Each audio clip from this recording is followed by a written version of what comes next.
Ladies and gentlemen, welcome to the grand finals of the first official season of the Due Process League. It's an important day today. Yeah, it's an important day today. I'm TH Fine. I'll welcome you here to our grand finals. I'm here with Zach or Z. Hi Z.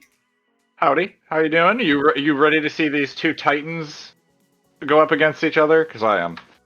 I'm absolutely, totally. Speaking of Titans, please give us a short summary. Who are we watching today? We're going to be able to see Team Fluff, composed of Frosty, Marbles, Ned, Socks, and Billboard, who ran the table and went undefeated through this entire season, going up against Team Flatline, who only has dropped one game through the entire series, and composed of Volps, Executioner, Mackie Moose, Volt Joshua, and C34A. A bunch of really good talent mixed with some very seasoned veterans on both sides of these teams. So I expect there to be some amazing plays and really crisp planning. For sure. And when you said undefeated, we're speaking about Fluff, you meant they did not drop a single game. They won all their matches 2-0. So that's pretty impressive. But also Flatline, the only two games they dropped were the ones where they lost the match against Red Team in week 3, if I remember correctly. So no, it was week 2 actually. Week two. Yeah. And I think most teams at that point were still trying to get their footing. So I since then they haven't dropped literally a series yet. So I'm really excited to see these two teams go up against each other because they've shown that they're playing at the top of the proverbial heap. For sure. Yeah. Earlier this weekend, we had Fluff taking the semifinals with status quo 2-0, and Flatline securing their place in the finals with 2-0 versus DFC, the last season winners. And I'm not sure if you're in the match already. I'm trying to reconnect right now because I had some technical issues. But the match is going. It has started, so we should have visuals any moment. I'm not sure. Maybe the stream already has. Yep, I'm loading in now. So perfect. I'm gonna be there in a second. Going to be on attack here on Ultra Abbott.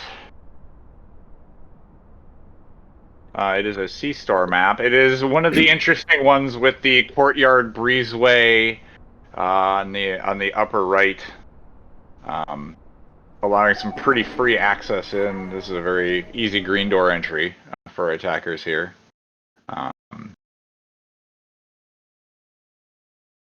There we go. I have visuals. Perfect. Great. Wonderful. Yeah. It's the map Ultra Abbott. And as you said, Fluff is on attack, Flatline on defense. Yep, it looks like we will see an explosive play come out here from Team Fluff.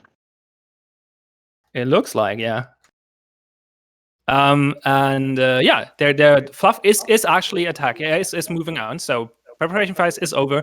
We have Frosty, Nat, and Marbles going through the north entrance, through the red door, while Socks and Billboard are trying to secure the breezeway coming from south. The northern team is setting up. Oh, they smoked. Billboard smoked on the roof to smoke off Club, which forces Volps to fall back a little bit.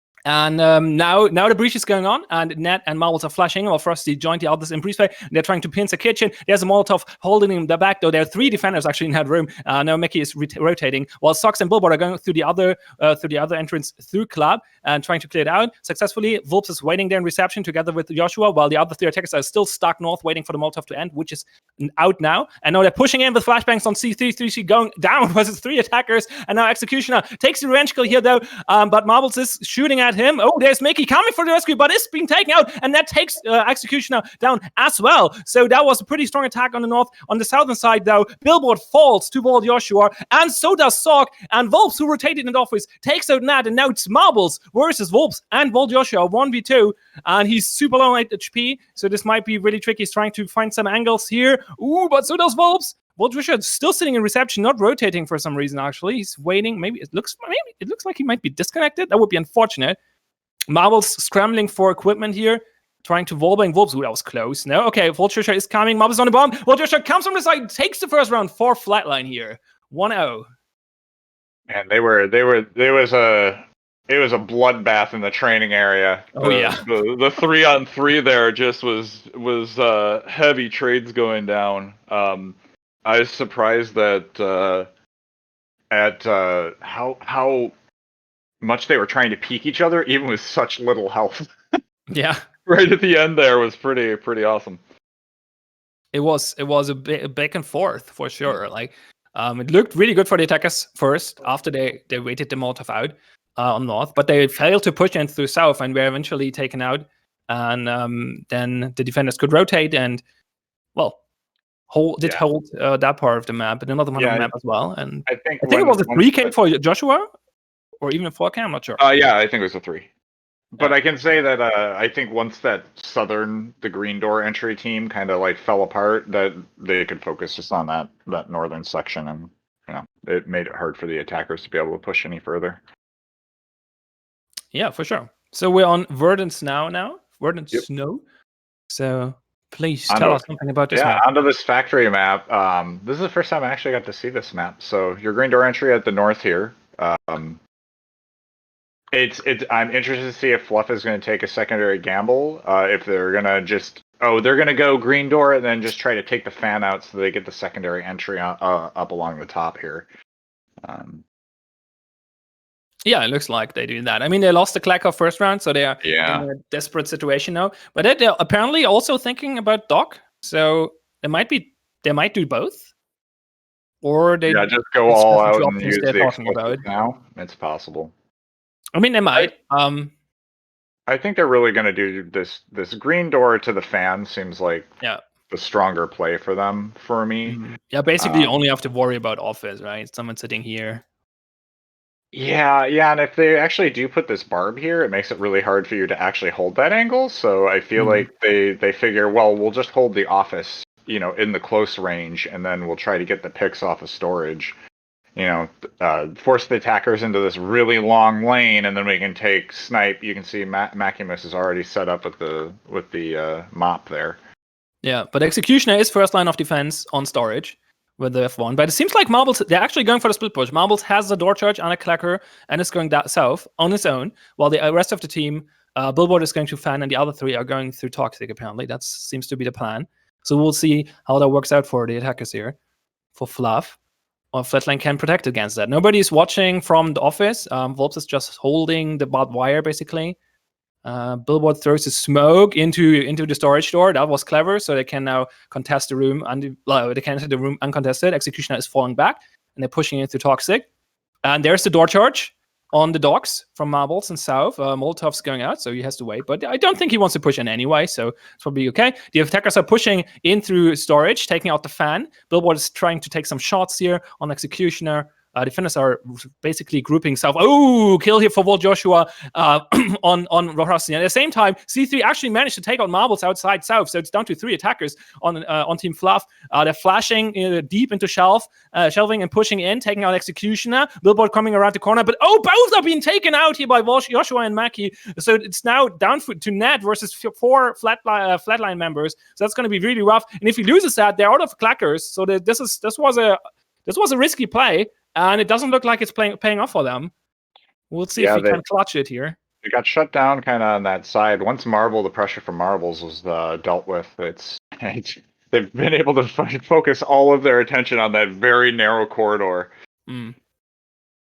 Yeah, and that is down to his 30 seconds. He's not falling back, though. I mean, he could only save a black dart, so I guess he's going to try to get some pigment. Or he's looking for... I'm not sure. He's running back and forth.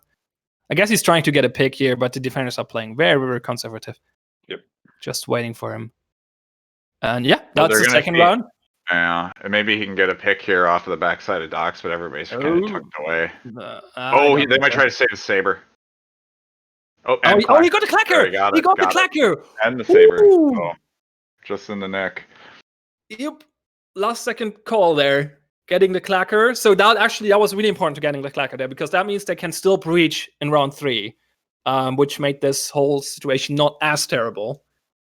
Going down, going 0-2, and not having a clacker left for a third round would obviously not be a good start. So now they still have the wall charge and can actually breach something on C-Store.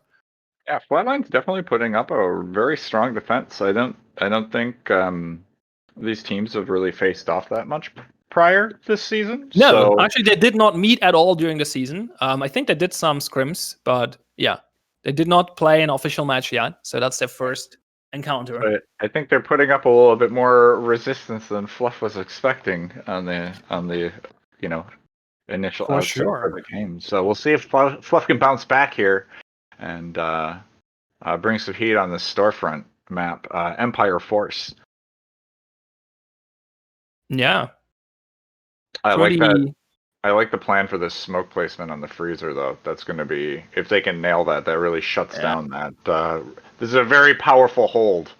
For sure, yeah. These windows for the defense. So if you can smoke that off really well, then it's a very versatile freezer location with so many shelves looking all over storefront. So I don't think on this map it looks like if you look at the bomb and on teller, like if you don't have control over teller and freezer, you cannot defuse the bomb. So yeah, that's absolutely. something the attackers have to keep in mind. Teller has the sideline from the teller hole, and yeah, freezer just has all the shelving windows. I am very happy that there is a green door entry to get into teller, and it isn't just with this walled off hold that can hold the bomb permanently. So at least you can get into teller from the green door side. So yeah, it seems like Fluff is still debating what they're gonna do, either shed push or storefront push or arcade. It seems like, well, arcade is not a charge, so they might split push from arcade. But it seems like they decided for storefront. Seems like Flatline is setting up for that, though. They're all in storefront, except for Mackie, who's in arcade with the mob. It's gonna be a hard push. Seems like Billboard is splitting off. Is going north, while the rest of the team is going south. They're slow walking, so they... Oh, shutters open! And they scramble back. Good timing here. Mackie tried to take a shot there, I think, but failed. But the shutters are down again. Yeah, they just tried to surprise them with the mob shot through the shutters. But there's a smoke on the roof. It worked perfectly. There's the wall charge, but 2 Molotovs going out. That's one too many. But it blocks them off. Now Billboard and Frosty are trying to get through arcade, while the others are still in storefront, trying to find some picks. Oh, Nat is pre-firing arcade, but nobody is there because Mickey rotated and is now sitting behind the bomb. And yeah, Frosty is now going in while Billboard is watching Shed for rotations. Frosty is going up there, clearing out arcade, and the others are still not pushing in. There's too many guns looking at that wall. Oh, first kill here for Joshua on Marbles, but Frosty gets the kill from the side on Mackie. That was very important. Mackie with the mob behind the bomb is going down. Good flank hit from Frosty.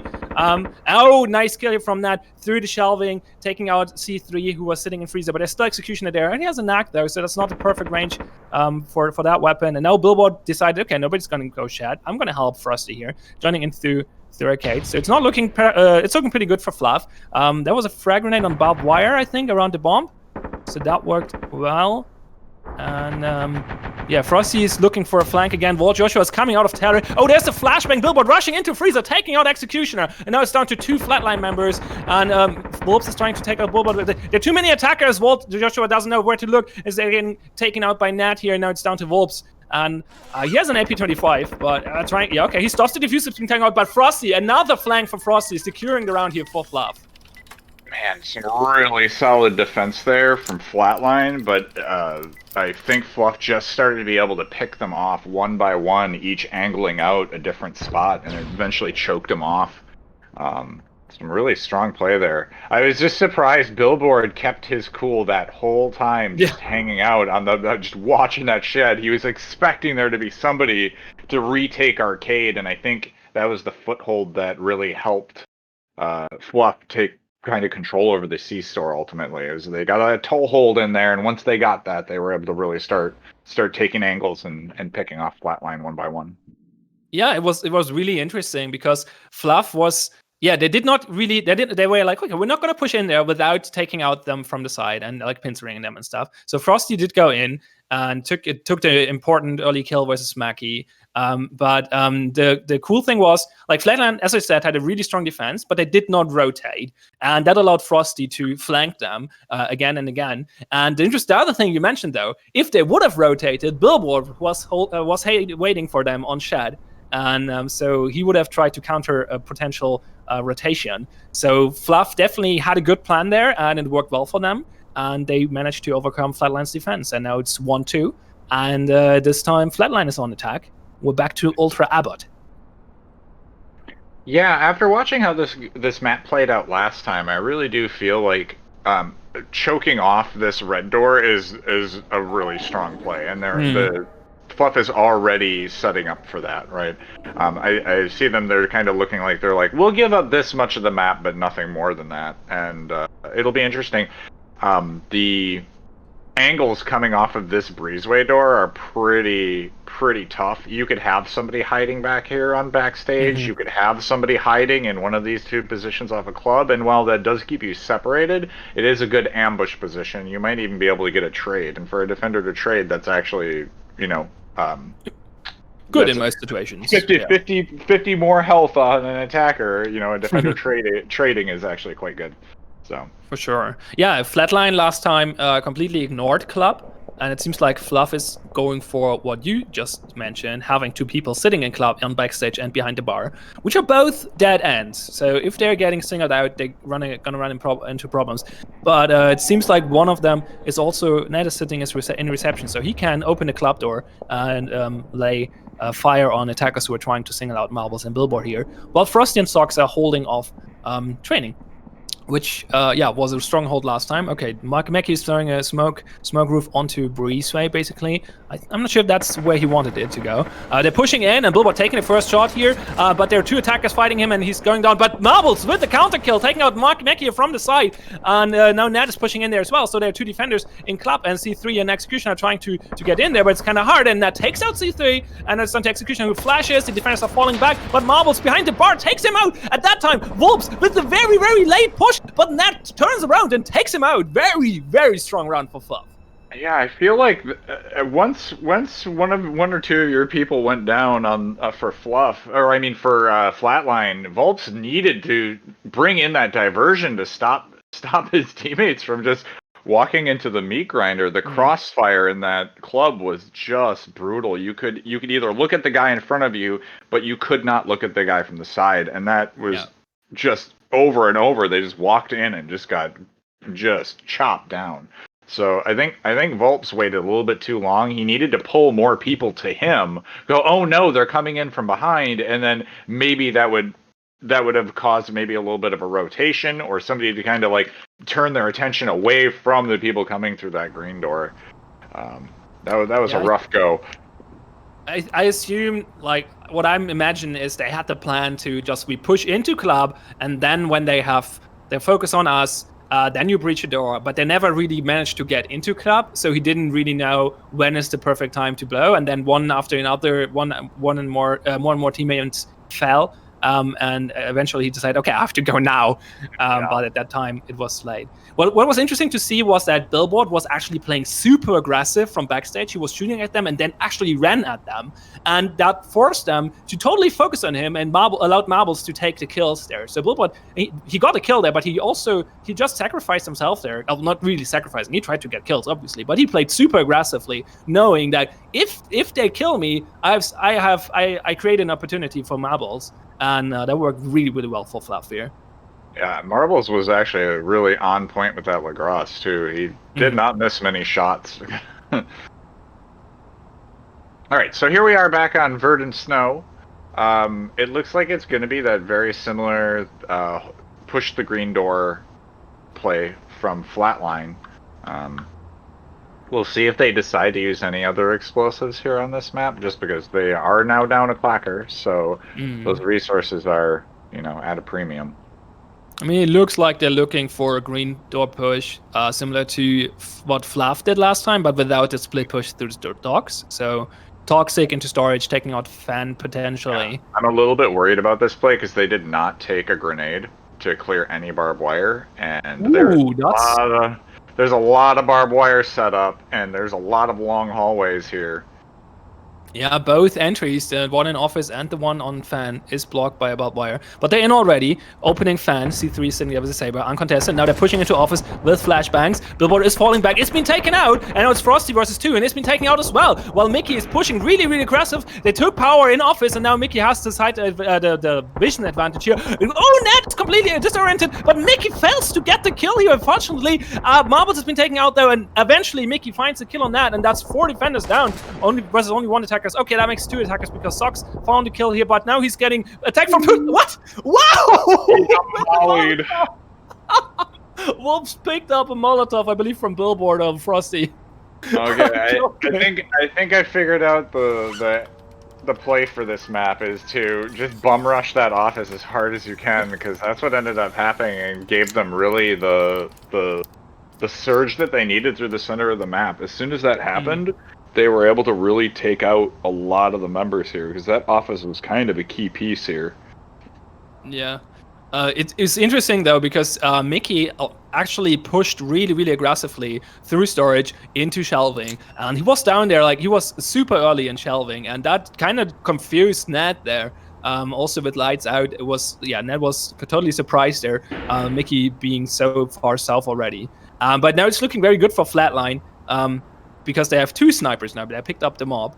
Yeah, but what I wanted to say is, like, yeah, we see Flatline playing, or both teams playing very, very, very coordinated and slowly pushing, taking the angles. But we can also see them, like, being super fast and aggressive, like Mickey just did there. So it's interesting to see them decide on their pace, deciding based on the situation, basically.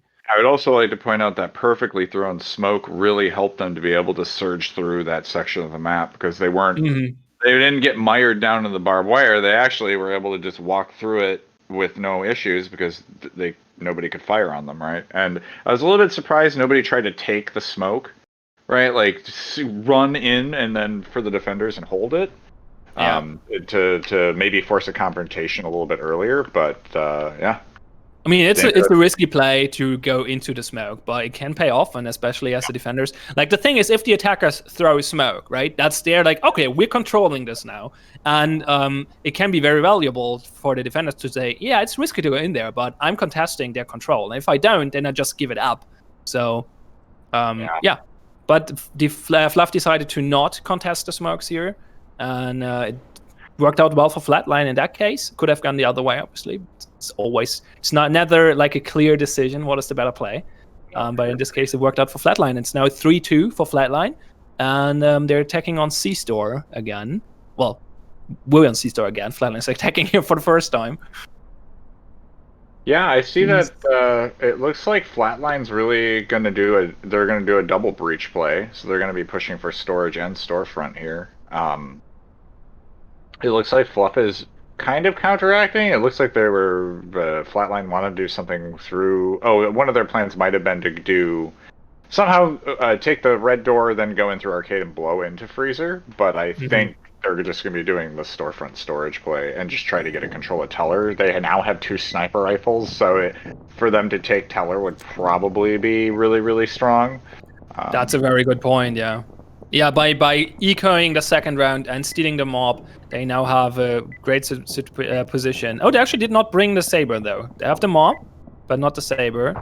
Meki is shooting up and... No, wait. Huh? Yeah, he has the secondary shotgun. Yeah. He stole the shotgun and opened the shed door. Clever. A little bit worried. Yeah, they're trying to find pigs. Here. They're trying to find pigs through arcade, but yeah, Sox shooting at Meki. There's the wall charge. Door charge going off as well, and Execution and Wolves are pushing in. Billboard is waiting there with the nag. He's pushing back. There's also Frosty there, trying to take freezer, bathroom, and Teller. Okay, Molotov. C3 is pushing in through a take, taking out Sox, and there is the kill on Marbles from Joshua. Wait, where is Joshua? Banana blind. Super far south. He's ridiculously far south. Okay. And they're on bomb already, and it's down to 2 defenders here. Frosty's pushing in, takes out Executioner, but is being killed by Wolves. Nice from Billboard, but C3 finishing it off here, and that's 4-2 for Flatline. Yeah, we're moving to that final match point. So we'll see if Fluff can start trying to pull the momentum back here, but it's looking a little bit... Well, this will be side switch, so... Yeah. But man, yeah, the that mob snipe from here.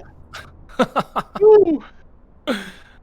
I was looking south because I was like, he's probably south, and I scrolled down and no, there's nobody. Okay, where is he? Okay, I have to go even further down. Yeah, he's down by the car that's across the Yeah. street, He was literally. at the end of the map. But yeah, that was a really strong play. They ended up being able to flush Teller out of its spot, and that's what opened him up into the sight line for the snipe, right? And there was just a lot of really good pushing they herded the defenders into the open area where they could get angles on them and just take them out. Yeah. I mean, as you mentioned, like they had the mob, so just taking Teller and opening the shutters gives them a lot of control over storefront, and so yeah, that worked out very well for them. And now we will see if Fluff is able to take 3 rounds rather in a row and take this match, or if the first match is going to, or game rather, first game is going to Flatline. This is a best of 3, so it's not over after this in case Flatline wins. But yeah, this is game point. Yeah, we're on game point for Flatline. We'll see if Fluff can start getting momentum for possibly a reverse sweep here. We will find out. It seems like they're looking for a reception push this time. Yeah, I think training is a real. It's a P kill type zone. push. Oh Sure. man, it's so close quarters. A lot of the weapons for the defenders work so well close quarters that, I mean, one good molly inside of training could possibly kill a bunch of people. So it just feels really cramped for that training area. Yeah. Whereas then you look at like reception or club and stuff, so that's where a lot more of the open fighting is, and that's where attackers have a lot more advantage. For sure. This time, Flatline decides to not just give up club. Seems like they want to have someone behind the bar. So they learned from the first 2 games on this map, first 2 rounds on this map. Yeah, and I see that this reception area is kind of a linchpin, because if there's anybody up in club or even kitchen, right? Like if you take reception, there is no rotation through out of club, right? You can hold it through one door. Oh yeah, I mean you can go through breezeway. There's so little movement that you can actually do once you take either a reception or office that you kind of like funnel. You can funnel them. You can go through breezeway, but that's risky. So for sure, it's a good point. So it seems like Fluff is split pushing 4-1. Oh no! Oh, no! Frosty killed himself. Oh, that was unfortunate. He was around the corner and got killed by the interior blast, which did go. That looks like a bug. That's not intended for sure. Oh, that sucks. Well, we're still in beta, so that's unfortunate. I hate that. I hate to see that. But okay, we'll see if they can recover from that. Well, Joshua is kind of cut off in club now, so that's good for Fluff. Most of Flatline fall back into office and training, and now they're trying to push into office, but Mackie is shooting at them with the Gruber. Now they're pushing in, but Wolp's taking out Nat here. So Billboard's trying to find the flank here through kitchen, but Execution is waiting there. It's gonna be rough. We'll see. Maybe if he flashes, he can take him out. Wolf Joshua now coming in from Cloud in the back of Marbles. Oh, taking out Socks. And yeah, Marbles is on his own now. And Billboard pushing through training now with the flashbang. Will he be able to take out? Oh, he takes out both C3 and Executioner double kill here. So now it's clutch time for Marbles and Billboard. Can they take it? Can they bring it? Will Joshua still in club. Mackie and Volp sitting in office. Mackie is contesting Billboard, not taking him out, falling back. Billboard holding that angle. They still have 40 seconds. They're still good to go. Mackie rotating on Marbles. He's rushing him. Marbles is falling back. Oh, Mackie takes him out. And now it's down to Billboard. 1v3. Volps is just spamming the walls, and the others are indicating to shoot through the bar wall, but Walt just rotated, and this is going to be hard for Billboard. Nope, there goes the win. First game goes to Flatline. 5-2. Yeah, I was hoping once they got, even though they were down a man, that with Billboard pressuring from the top, it would allow the other two at the bottom of the screen to try to like really push in. Especially after the double kill. For Marbles and Stocks, but man, it just the defenders just really held angles pretty hard, and they didn't really flinch about the fact that Billboard had taken out 2 at the top.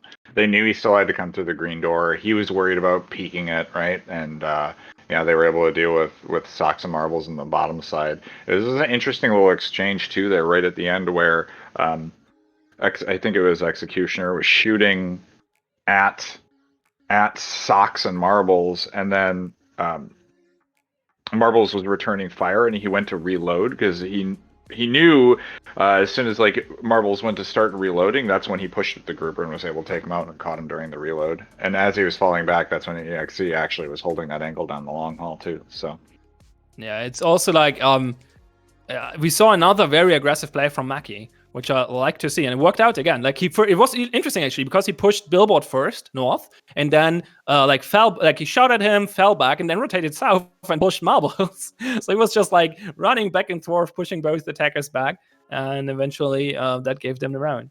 So that was exciting. First game going to Flatline. yeah, I mean Flatline putting up some real strong plays, and I think it's caught Fluff maybe a little bit off guard, but I know that Fluff is pretty dang resilient. So we'll see if they bring it back in this next set of rounds. Fluff is the team with the most. I think they're playing the most together, or at least they play a lot together. Let's put it that way. I'm not sure if they're playing the most, but they're playing a lot together, and they have a pretty strong mindset. I don't see them panicking now. They're probably sitting there now and like having a talk. Okay, how can we turn this around? What did go wrong? What can we do better in the next game? And we will find out if they manage to do that. Yeah, I mean, I don't want to say this is an upset because like both teams are super strong. But Flatline is technically the second seed here. The team with a little bit worse score than the other. So it's technically an upset, a little one so far. I think most people expected to like there was probably Fluff was a little bit in favor of like in case of the odds. Yeah, Flatline taking the first game, and I think we're going to take a short break for a minute or two. There's a bathroom break for the teams. So we're going to be back in a moment. Don't go anywhere.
And we are back with the second game of the grand finals of the first official Due Process League season. We're here with Flatline versus Fluff. Flatline taking the first round. And yeah, I'm TH Pine, and I'm here with Zach. So welcome back. Yeah, I mean, we saw some really, really great rounds from Flatline and from Team Fluff. Both teams are really making some interesting plans. They've been doing a lot of herding, much like a collie dog trying to bring their sheep into line. They've been really like using their flashes and smokes to try to flush people out into the open to get really good pick angles on them. It's one of the things I've been really noting through all of these rounds so far. Yeah, for sure. So the match.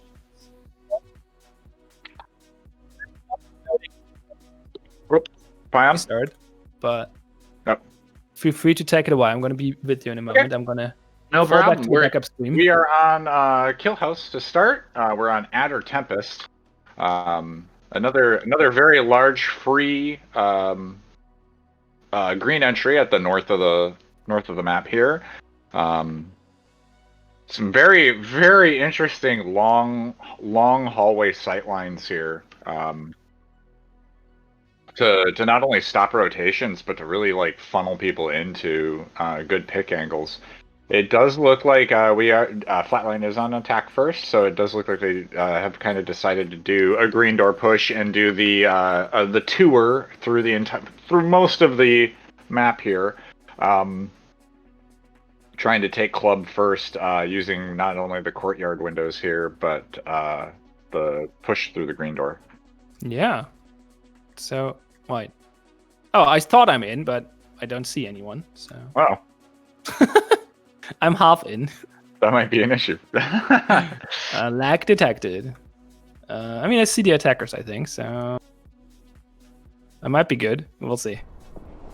Yeah, I'm interested to see now how I'm good. Flatline I'm good. ends up taking this stage. It is very well defended. They just put a barbed wire in between one of those, right in between the choke point there too, as well. So. It could be a fact that Fluff shuts this down real quick, but we'll see what happens. The windows are a little bit scary, especially for a defender. Yeah, it seems like Fluff is not holding the northern part of the map, and that's where Team Flatline is going through. So they're pushing through the reception windows, uncontested so far. The first enemy they have to fight will be Billboard, sitting in office. They're trying to wallbang him without success so far. Billboard, whoa, on the door, taking. Oh, wait, Mickey taking the kill there through the. Oh no, there are windows there, I think. Through the windows. Yeah, but there's a kill from Wayne on Joshua, so it's 1-1 so far. And Flatline slowly crawling up, waiting for the Molotov to go out. And Nad and Socks holding club, where Executioner is behind the bar, and C3 on the window. Wayne and Marble sitting in kitchen. Volps and Mackie pushing in with the flashbang into office. But that's not where the defenders are so far. Okay. Volps falling back in. Oh, he's picking up equipment. Okay. Oh, Nat taken out. Executioner here in club, who was crawling up the stage. And now, C3 has to rotate because his ally died in club. That's right. And frag grenade on the barbed wire. So they're trying to push into office now. C3, not sure. Okay, it first looked like he wants to join with his teammates, but now he's splitting through club again. Volps is shooting through the wall here into kitchen. C3 pushing club, taking out Socks, but there's Nat rushing on the stage. C3 turns around though. That has to fall back. And at the same time, Becky and Wolf's pushing into kitchen with a flashbang, taking out the first one. Wrench kill. C3 pushing in, but Vanes takes him out, and then it's down to Mackie 1v2. But he has the door. He has the power here. He is on bomb. The defenders have to make a move. He's just trying to bait them, and he's gonna start with the fuse now. That is thinking about rotating. Mackie is pushing. Oh, wallbangs from that going out, but I think he's safe behind the bomb. Mackie's on the shotgun. He's waiting for them to peek their heads through the door. But Wayne takes the long-range shot through the doorway, taking the first round. 4th Team Fluff here.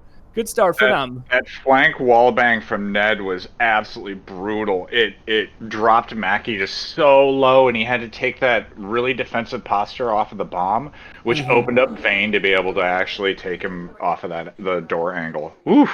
Vane with the 4K on that one. Oh yeah, that was great. Very strong defense, I would say.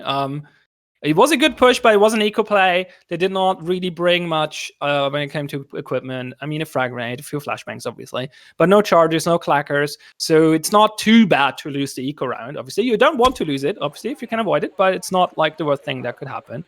And I think I'm terribly desynced. I'm gonna restart my game again. I'm not sure what's the game doesn't like me today. Oh wait, maybe I'm good. We're on the store. I'm good. Actually, I'm good. Trident Clover. But yeah, Trident Clover. Greetings yeah. out of Clover. It took me for like a moment there. But yeah, we have another really large storefront area with the bomb location. This is a little bit scary to have somebody try to smoke rush this. I feel it's so no. It'll be interesting to see what ends up happening. It looks like the defenders want nothing to do with office, bathroom, or freezer. Yeah, and that might be the right call. But then again, if they don't take that, it's going to be hard to hold storefront just from arcade and storage alone.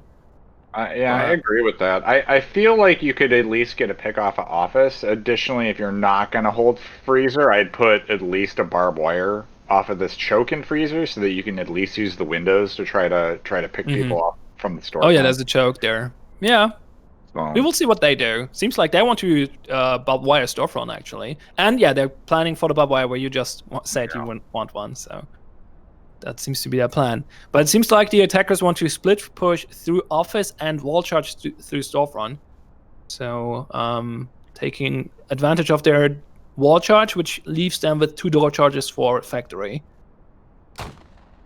I think Fluff brought an auto shotgun here. Go ahead. Oh no, I was just looking. Yeah, it does look like they have the auto shotgun. It does look like they are going to do a door play here. C3 has the C3 has a saber. So he's waiting on. Oh, they don't want to. No, they want to wall charge it. Never mind. Volps is coming. C3 has the wall charge. I think he placed it already. Oh, they're going to peek hole. They're doing a peek hole. Is it door charge? Yeah. Yeah, it's not the wall charge. Oh yeah, it's a door charge. You're right. They're doing a peek hole for C3, and then Volps is going to rotate to help with the green push. Yep, and now the others are pushing into the office. There's a smoke grenade in storefront that will split off the defenders a little bit. They're pushing in really fast. Flashbang into arcade. Two defenders though. Oh, Billboard with the auto shotgun taking a double revenge kill after. Oh no, actually he got a triple kill. He killed Sox as well. But I mean he stopped the attack, so that's good for him. And Sox just stepped into the sidelines, I guess. It's down to 3 attackers, and one of them is stuck outside, kind of. Well, I guess he can rotate through Freezer now because Joshua just opened that door. Volps trying to find Billboard in office here. It takes him out. That's the auto shotgun down, and now Volps might be able to pick it up. No, he decided. Yep, looks like he's gonna loot it, but Wayne is... No, he's not. He's pushing into arcade where Wayne is. Wayne is falling... No, rolling back and forth behind this machine, but Volps takes the kill, and now it's actually 3 versus 2, but Joshua takes out Ned, but Marbles is behind him. No! He takes the kill through the tower hole and secures the round for Flatline. That was... Wow, that was a back and forth. No, I think Volps was kind of the MVP on that map right there. It sucks that Billboard ended up taking out Sox too in that ipso facto 3K, but at the same time, that was, I felt all he had to really do is just hold that door and not push much further. But you know, he was hunting for that other kill. Volps just got so lucky because Billboard whipped around that corner and he ended up getting the hide and was able to follow it up. I'm surprised Volps didn't go down right there. So, like I said, I think he really turned that round. I really like Joshua's rotation through Freezer into storefront, taking out Ned and arcade though, and then Marbles was showing up behind him, but did not manage to take him out. And Joshua was like, "Okay, if you're hiding each other, there's a little hole there. I can shoot you from there." Marbles also found himself in a very precarious position because once that hole got blown out, he couldn't really escape Teller. He was stuck in there. He was stuck there, The door charge was really strong. Show, otherwise you get killed, right? So it was pretty. Also, we're very, very, very sorry for the stream sometimes getting kicked out thanks to easy anti-cheat. That's a very unfortunate issue that only happens during DPL spectating. We are not sure what's going on with that, but it's being investigated. I hope you can see most of the rounds, but we are aware there is an issue with that. It's just Stellaric has to turn off the cheats. That's it. But he's not going to do that because he wants to win. He wants to win the grand finals, even though he's just doing production. That's how it is. Okay, we're on Hammer Trumpet now. That's factory map again. Very wide open spaces. I feel that always gives advantage to the attackers. I mean, it can go both ways, really. It's hard to push into these big open spaces, but as soon as you have control over them, the attackers definitely have an advantage. So it's a double-edged sword, I would say. Yeah, I think with the utility and use of smokes and stuff, I always feel like the attackers have a little bit more of an advantage for that because you can kind of control the areas of the fight a little bit more. Especially if you use smokes very well, you can cut off the map or the big areas where you want them to be cut off, and that helps obviously. And especially on this map because we might see, or we probably see a push through fan, which gives access to this little inside perch here, which is only accessible from the fan. and that's going to be a strong position to be in. That's the high ground. I mean, there's no cover up there, I guess, but still could be a very strong position. Like this is the play that Flatline really does want to go with, though. It looks like they're going to try to rush Fan and just take control of that whole upper area and see if they can get kills from up above. They also still have a wall charge, though, right? So I wonder what they're going to do with that. Doesn't seem like they want to go through docks with it. Or maybe Alps is going there with the door charge, actually. They bring the wall charge to Fan. Yeah, okay. They didn't have drawings there, but yeah, they're splitting pushing.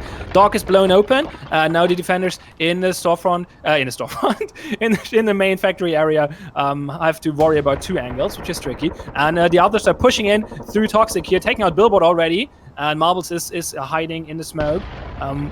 There's the Fan blowing up, lights going down. Mikey took power in Toxic, and Executioner trying to push into the main area here. C3, crossfire in the main factory area. C3 and Wolves both taking a kill here. Oh, Mikey finds Marbles. That's looking really good for Flatline. Vayne gets the counter kill here, but C3 takes a revenge kill, securing the round for Flatline. 2-1.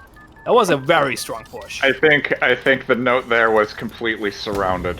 Yeah. I mean, they took the high ground, they took the low ground, they had Toxic. I mean, there wasn't literally surrounded. Nobody. They were coming in from 3 directions, like literally. Yeah. I mean, that's what happens if you end up with 2 charges in the last round, right? And this map was very good for that. There were lots of options.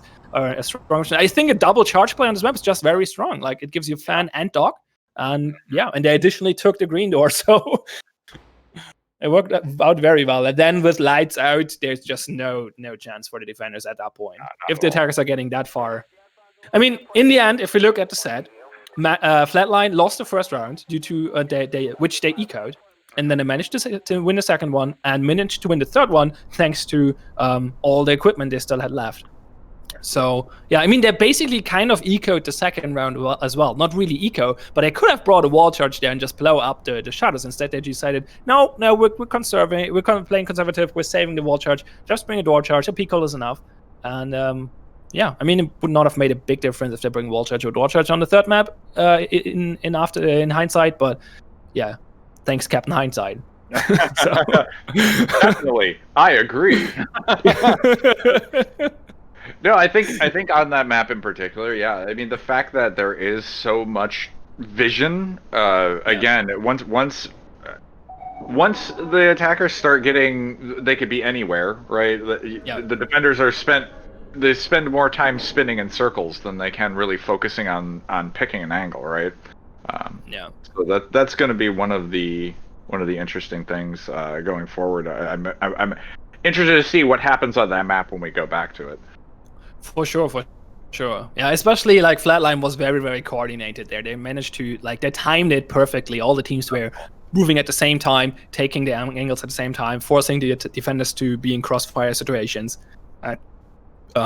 Sorry. And yeah, it worked out. So we're back to Added Tempest. This time with Fluff on the attack.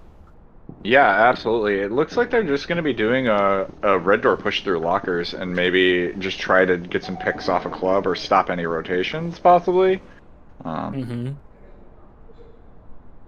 Sox is out of the gate like a bat out of hell, like a man possessed. Yeah, he's running ahead. Seems like Billboard is splitting off, trying to find some kills through reception. And there's the door charge. No defender in lockers. There's 2 flashbangs going out simultaneously. They're taking the room, but nobody is there. C3 waiting there in club together with Joshua. Their wallbangs. Wallbangs are starting.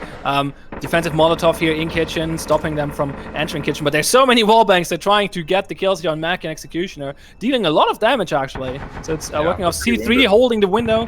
Holding the northern window in club though. Billboard trying to fight him. And takes him out. First kill for Flatline. And still lots of wallbangs in kitchen. First kill for Fluff, obviously. Oh, that's 2 more kills for Fluff. 3 more kills. And it's down to Joshua. That was a very strong push, like a wallbangs through the kitchen walls. And then they're just pushed in. But Joshua coming in from behind, taking out 1, but is being stopped by Marbles. And that was a very strong round for Fluff. Yeah, I think that pinch that they really put in there with Billboard rotating up through courtyard and just making sure that nobody could rotate through club or try to reinforce off of any of those rooms You know, it allowed them to really focus fire on that kitchen. And man, they got so many wounds by just wall banging through that kitchen. They knew that a lot of the defenders probably would be stacked in there, and they just unloaded. Yeah, for sure. I mean, it was like Flatline decided to just give up lockers, and Fluff was like, okay, let's make that an advantage for us. Let's use that advantage and just wall bang the shit out of it.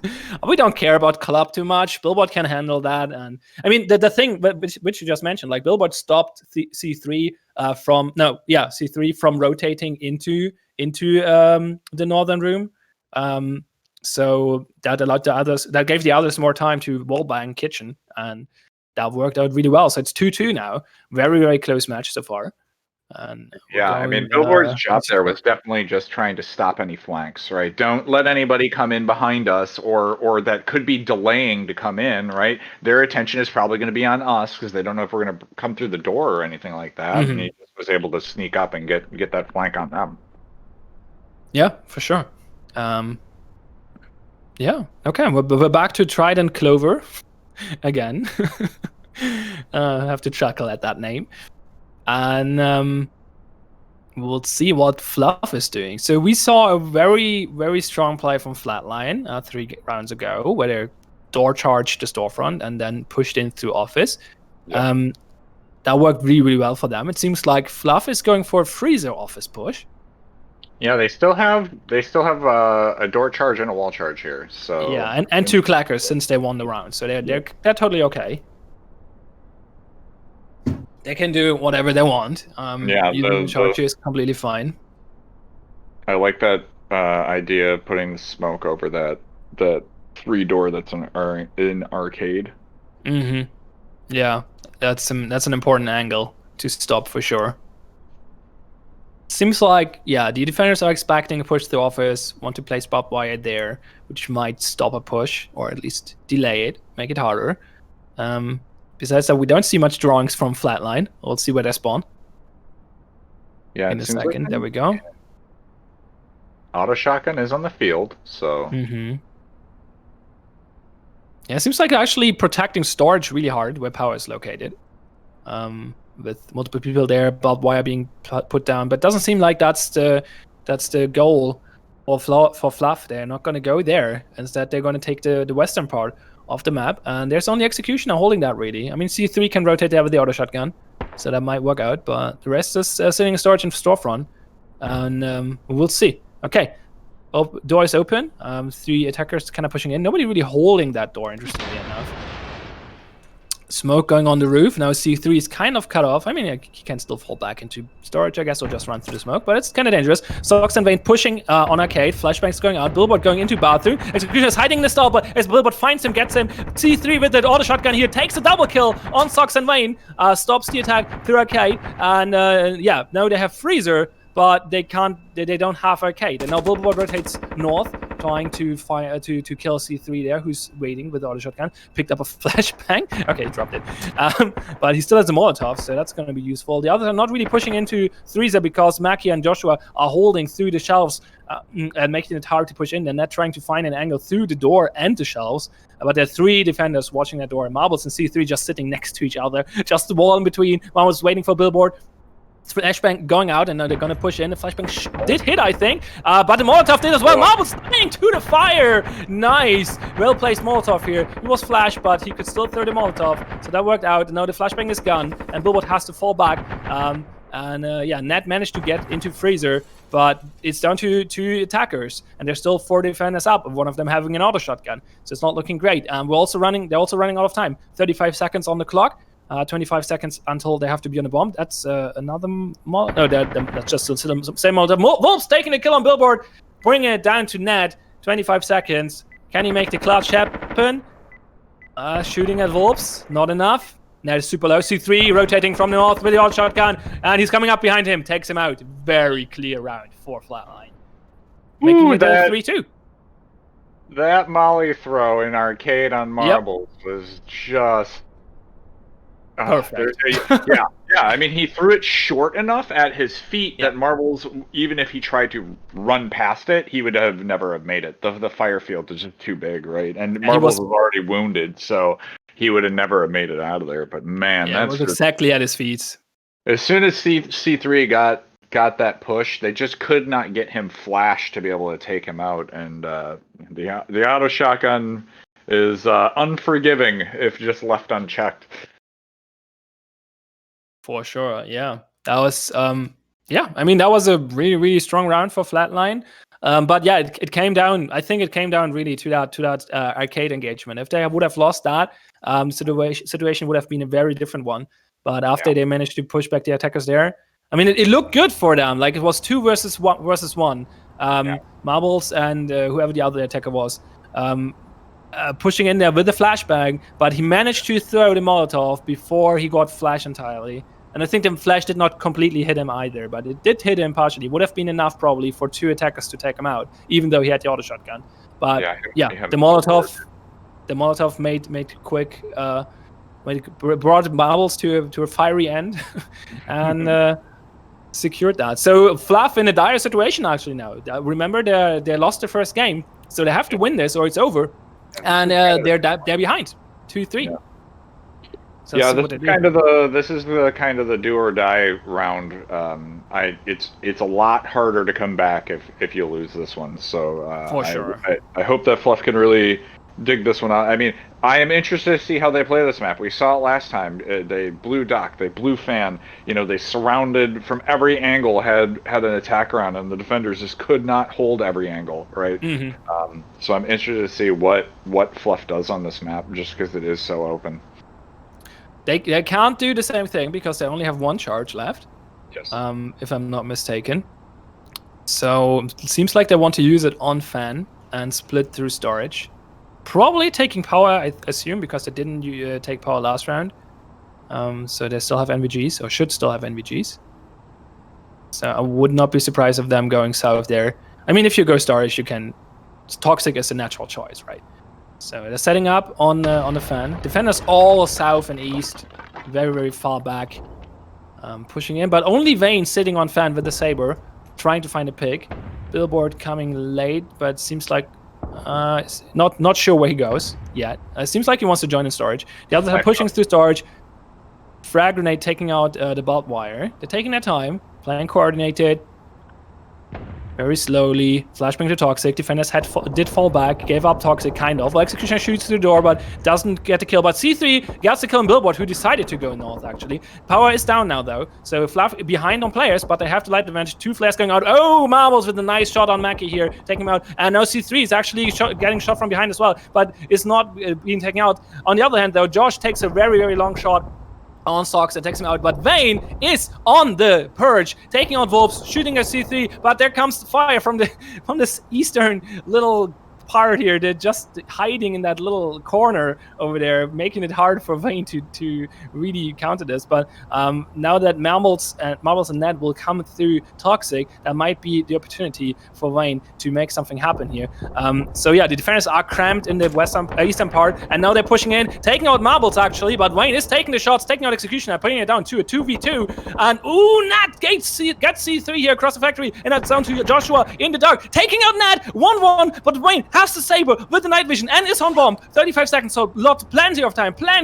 Vayne is in a stronger position here. Can Volt Joshua make this happen and win this round, or is Vayne securing this for his team, making it to 3-3? No!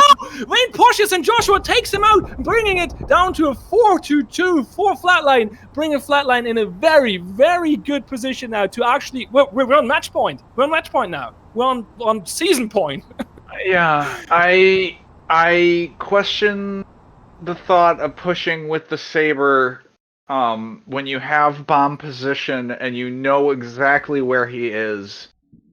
I think it was a main game. It didn't pay off. I think he was like, okay, he expects me to hold bomb.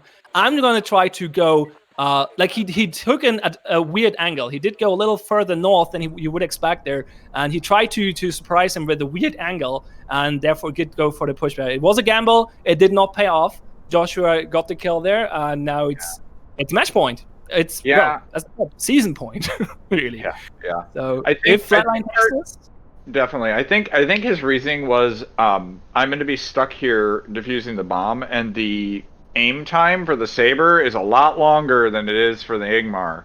So that's a I good think he point. was kind of worried about that, and I think that's why he ended up pushing it. So I get the logic there. I still feel like you have cover on the bomb.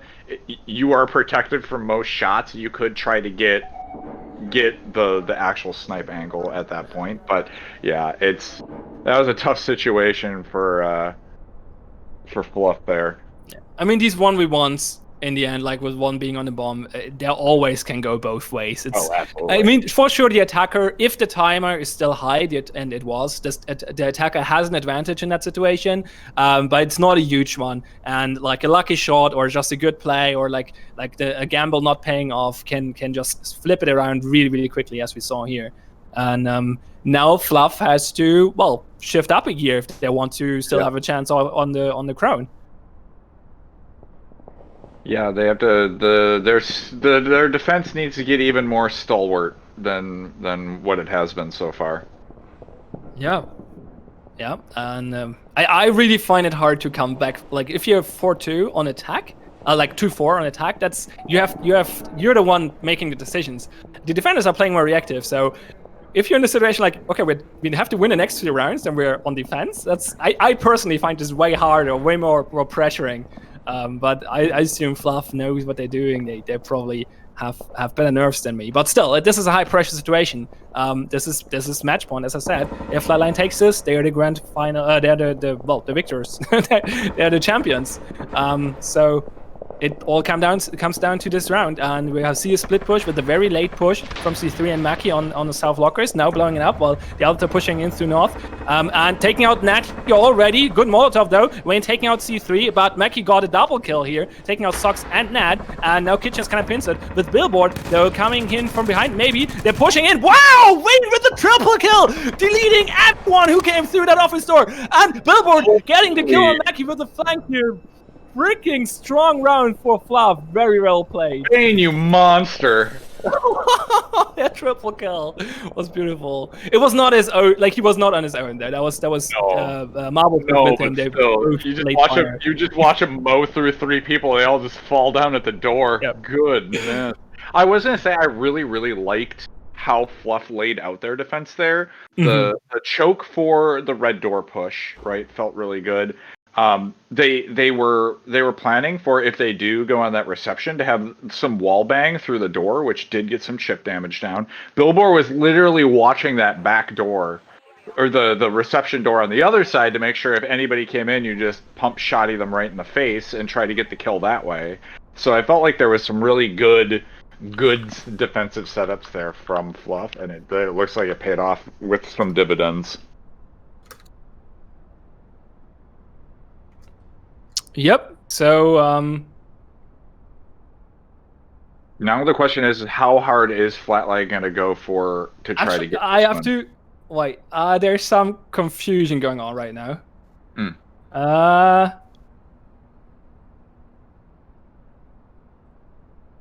Okay. There's some confusion right now because.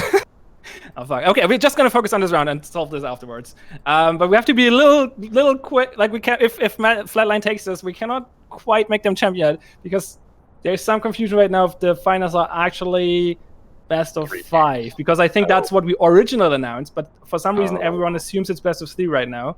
Okay. So gonna need a decision kind of now. But I think the original announcement said it's best of 5, so we find ourselves back on Trident Clover here. We've seen a lot of different plays going on here. We've noticed how Arcade has been a bloodbath so far. So it looks like Flatline is actually trying to figure out. I don't understand their plan through storage. I think they're just saying if we take control of that area, we can hold most of these angles on doors. But it looks like they want to cut the map in half, basically. We want to hold Freezer and Storefront and push all the defenders into Arcade, Storage, and into the teller room. So I believe, like, as they move out, I think that's their plan here. Yeah. So okay. Yeah. So let's. Okay. It was originally announced this is a best of 5. I'm not sure why the information is coming from that this is a best of 3. I was just going along with it. So this is a best of 5. So even if Flatline takes this is not over yet. Yes, we get more games. More games, yeah, and these are great games. First kill for Joshua here. They're pushing into Storefront, really, really aggressive, and that is going down to that. But Marbles kind of cut off in the teller now. But Wayne takes out Joshua here across the front, and Marbles popping out of the teller door, taking out Vulps, and well, that's 2 attackers down. And they're in Storefront, but the defenders are still holding this fairly well so far. And seems like Executioner is trying to waiting for Marbles to step out again, trying to hold that angle. C3 is trying to find someone in arcade, fighting Marbles through the teller hole. Mackie waiting for Billboard to show his head in storage, but nobody's really making moves. Some shots are being fired. It's a back and forth peeking battle here. Nobody really going down. Oh, Marbles finds another kill on C3. Executioner flashed in, but is being cleared from Wayne, from arcade, and Billboard taking the last kill. 4-4. Woo, that's a. I'm not gonna lie. That the Flatline, their plan worked perfectly. They took control, but Fluff just started doing death from 1,000 cuts. They kept peeking. They kept chipping. Marbles holding that teller just kept. He would pop out, drop half a mag on somebody, then walk back into his little bulletproof sanctuary, and nobody could get at him. And it was just they just kept cutting and cutting and cutting away at the attacker's health. And eventually, you saw that double kill from Marbles. He was able to walk out and finally spray him down, and they had no health left. I think Flatline's plan worked, but there was a lot of angles that the defenders just kept holding and just chipped away. And with the attackers not pushing any further and just trying to go toe to toe, they had all that armor and stuff ended up getting worn away.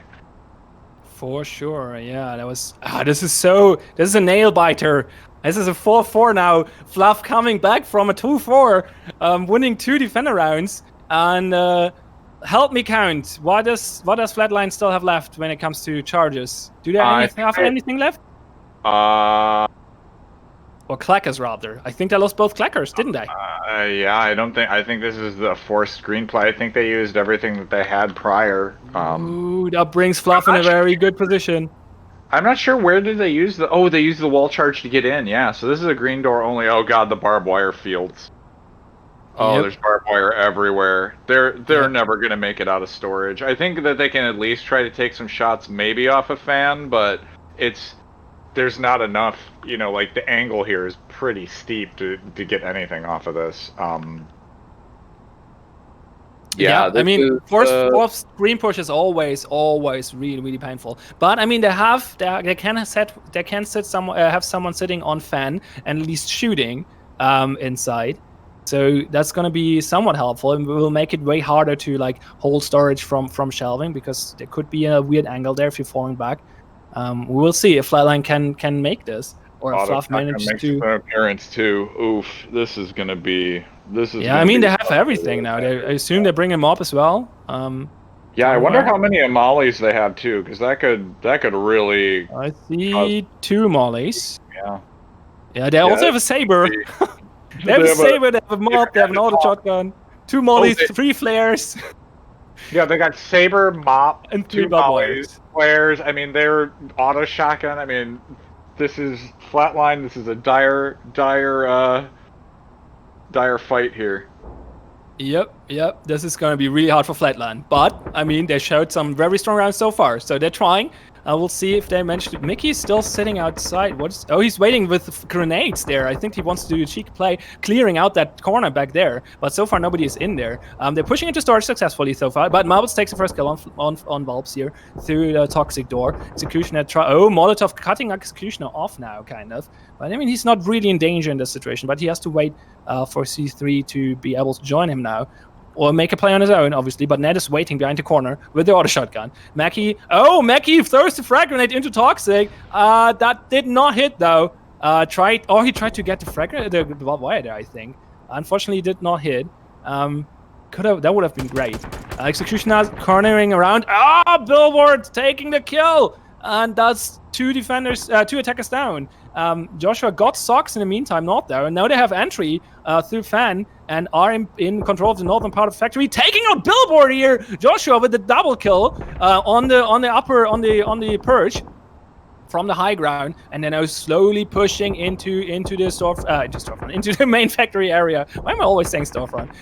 That's a very long Molotov. Marbles is kind of blind, probably. Oh, nice, Mickey pushing on him, but Ned coming around from Toxic without a shotgun, taking him down, and that's down to C3 and Joshua now versus 3 defenders. Vane sitting in the corner. Oh, Ned's going down. C3 pushing Vane, taking him out. Now it's down to Marbles to bring this. No, Joshua taking the kill here, bringing it down 5v4 for Team Flatline, bringing them in a 2-0 position. And as I said, this is the best of 5, so we're gonna see a third match game at least. But ooh, that was a close one. Wow, that was impressive. How did they do that? What? I don't know. Happened? They had. I think part of one of the issues was they actually took too much of this. Too much of a good thing could be a bad thing. Having only snipers and the auto shotgun on this map, where you might need a little bit more, repeat hits. They were trying to go, hey, if we shove them, we only need to snipe them, and that'll stop them, right? But they were able to actually, like, the fire rate is so low. They were actually, once they took that toehold in the north, right? They got the smoke out. They were able to run through the smoke, got the fan out, got the team in. Once they got it past all of the barbed wire and everything that was slowing them down, now they're just free to run around in the middle of the map. They've got faster firing weapons, in the APs and the black tars, and then you have the only defense that was in the middle was 2 sniper rifles. Yep. And that's not, unless you nail the hits, that's, the black tires can follow up with rapid shots. There's no way you can go toe to toe with that at those intermediate ranges. That's certainly true. So yeah, we're gonna go on a short break here. Be right back in a few minutes with another game. So yeah, don't go anywhere. It's 2-0 for Flatline, and we will see if Fluff can recover from that. Be right back.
Sorry. Ladies and gentlemen, we are back with the third game of this best of 5. It's looking good for Flatline. Zach, what do you think so far? Will Fluff be able to take this crown somehow, or is Flatline just securing this now? I mean, it was a little bit of a backbreaker to battle back from that 2-4 deficit to tie the game up to 4-4, and then have everything going in your direction, having they could only have a green door entry. You know that you had both 3 power weapons on the field, and then Flatline found the soft underbelly and was able to go at them from the angle that could get them the win. I think Fluff absolutely has the ability to bounce back here. I mean, these players are some of the best we have. For sure. I mean, both teams so are. It would not surprise me to see Fluff try to turn that around, and they were starting to get some momentum. So we'll see if that last round had any mental effects on them, or if they're actually able to really come back at this game with full force. Yeah. So just two little informations. First, we have Marbles is sitting out this round, and Frosty's subbing in, who was sitting out last round actually. So yeah, Marbles is not playing. I think he has some connection issues. He complained earlier, so that might be the reason for the swap out. And just confirming again, this is obviously because we're in the third game here, but this is a best of 5. This is sorry for the confusion earlier, but this was originally announced as a best of 5, and this information somehow got lost, so everyone was going with best of 3 until some Stellaric basically was like, no, this is best of 5. So I got confused by that as well. So I'm sorry for the miscommunication earlier. But yeah, best of 5, 2-0 for Flatline so far, and they're back on the attack this time on Mountain Hour. It definitely looks like it's going to be a power play from Flatline here. They've got NVGs, they've got the door charge, they're charging out on the field. Yep, Saber from the fan. Yep. They're placing the door charge. Defenders are mostly sitting in the main factory area on shelving. Wayne and Frost is sitting south. Wayne with the mob sitting on the stairs there. Power is out already. They smoked off the angle and could take Toxic uncontested. Flares going out. They're just shooting through the smoke now and through the walls. A little bit damage going off actually. Billboard took some damage there. And they're just shooting blindly at stuff with Ingmars and Lagros. So, oh, Mackie got in though and takes out Billboard. Yeah, oh, fuck. He's on the upside push, but Vayne gets the range kill. Yeah, the power turns off the fan, which allowed Mackie to move in. And he took advantage of that for sure, trading 1 for 2. So that worked out well. Wayne with the counter kill here, so that secured or that rescued them here, kind of, but still bad for them. They're down 2 players. And Nat is still watching the fan, actually, expecting another attack coming from there, but they're not, so far at least. Frosty, Wayne actually, again, with a mob kill in office, taking out Volps to push in through the barbed wire. No shooting in the outlet. He's going back and forth inside, outside of office. And Flare going out on C3. Oh, Wayne with the triple kill! Taking out Joshua. Nat killing C3, and now it's down to Executioner, who's being stopped by Frosty. That's the statement here. That's a very strong statement from Fluff. Yeah, I was a little bit worried as soon as when Mackie started creeping in and started just sniping kids. But Vayne with the quick reaction, goodness. Also, I was a little bit worried because they had thrown that flare very early. That once the flare burned out, that they'd be in real big trouble. They had a backup. They threw a second flare, and problem solved. Vayne got to get 2 more. Whew. Yeah, I mean, that's actually pretty, it shows like the experience of these teams. This is round 1, and they decided, no, we're going 2 flares now, because this map is dangerous, and we don't want to hold power on this map. So let's just go with 2 flares, and it worked out for them. So yeah, Red played perfectly. Yeah, but Mackie getting in there through the fan was obviously very, very strong. But yeah, Wayne just clutched this, basically. Yeah, I'm not going to lie, my smooth brain didn't even think of that Mackie would be able to get in as soon as they put the power out. So all of a sudden it was like, wait, Mackie got in? And you're like, yeah, they turned the power out. I was like, oh yeah, the fan stops moving. Yep, that's how it works. You can either shoot it from the inside or you just turn off power. And I think that's kind of I think Fluff got surprised by that, actually, because they did not watch that at all. So yeah, but it worked out in the end. So we're on CISO now. Chrome Viking, Flatline on attack again. They did not use a charge though. So they're good now. They are They down. first round. They're down clackers. They're down NVGs. This is Flatline's a little bit in a deficit, but they do have a lot. Wait, are they down clackers? Did they charge? Yeah. Oh, you're right. They charged north. Never mind. Yeah, I'm dumb. Yeah, sure. That was a red door there. That was not a green door. So yeah, they're down a clacker. I have this heavy suspicion that it's just going to be a green door push. Potentially, yeah.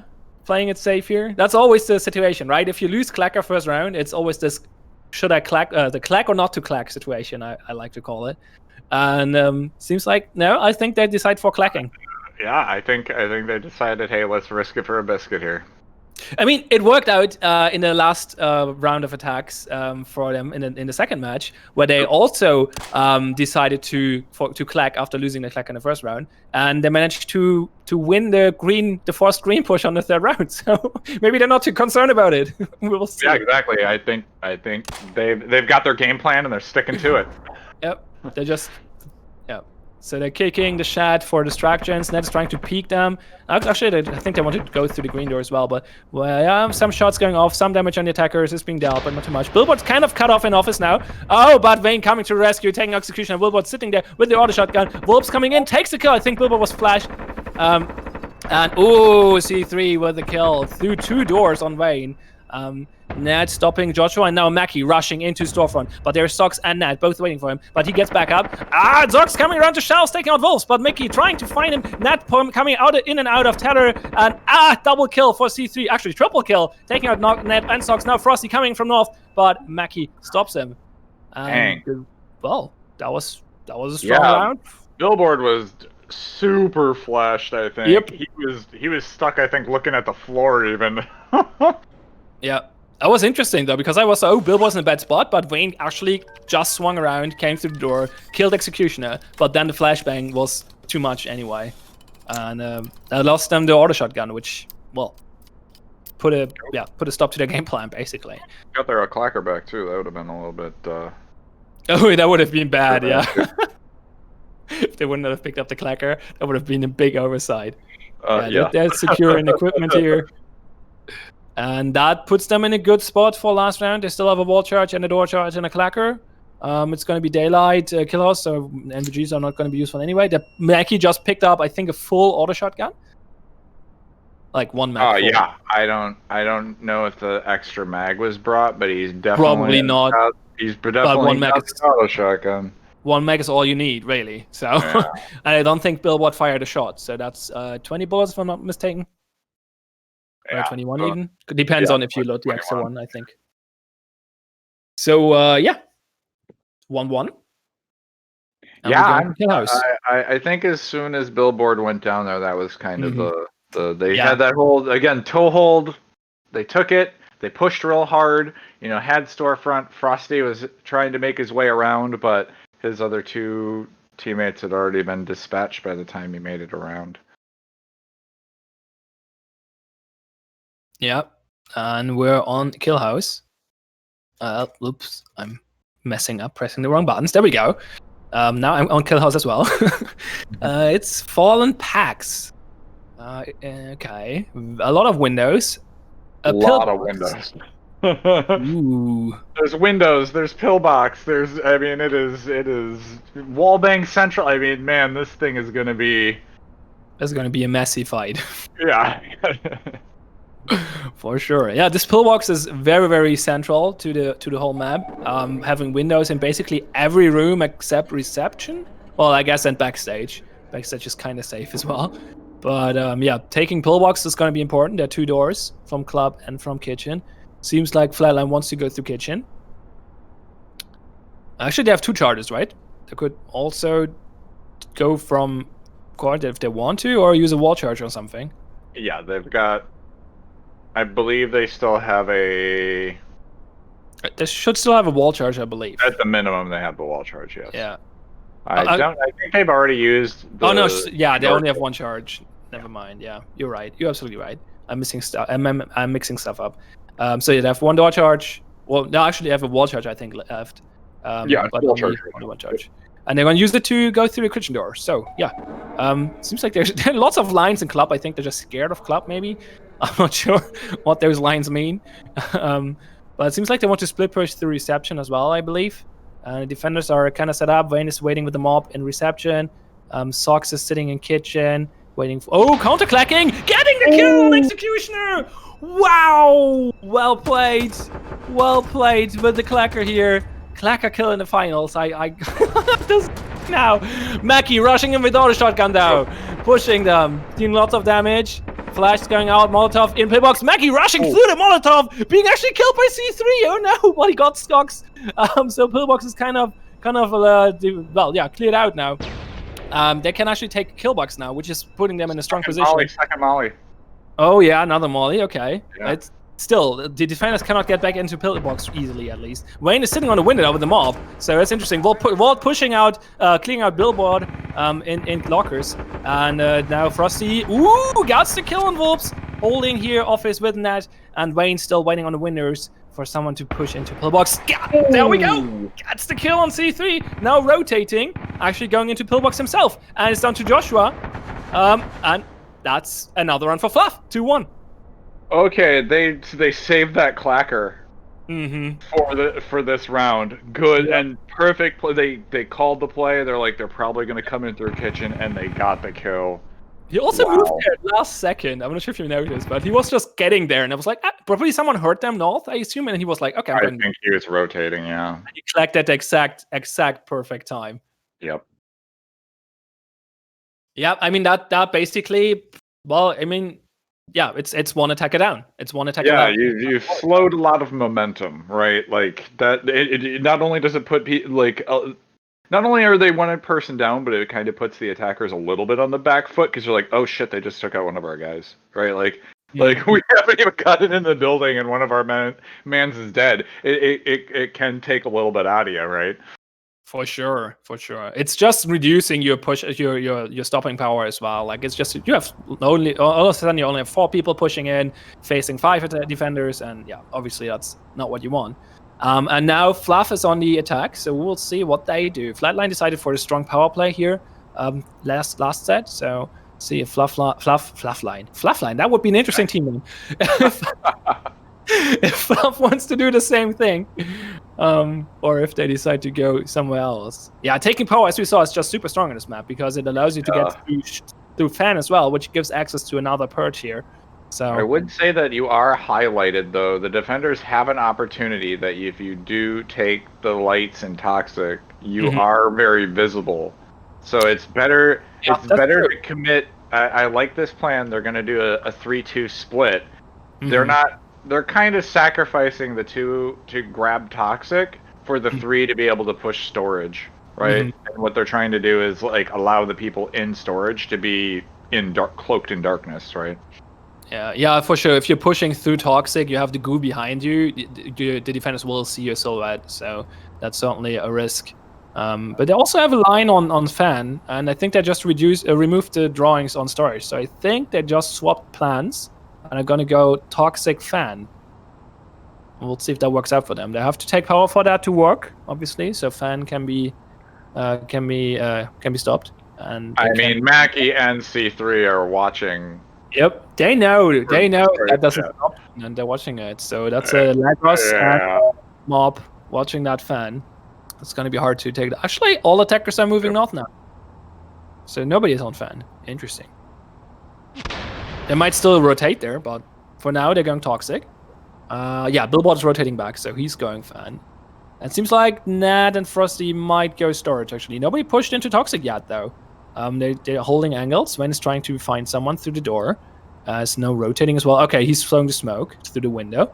I think that was a little far. That's not what where he wanted it. That's unfortunate. But they managed to push in anyway. Sox taking power, and now Billboard can enter. And yeah, Mackie is watching the fan though. Taking the shot, missing. Billboard's not in yet though.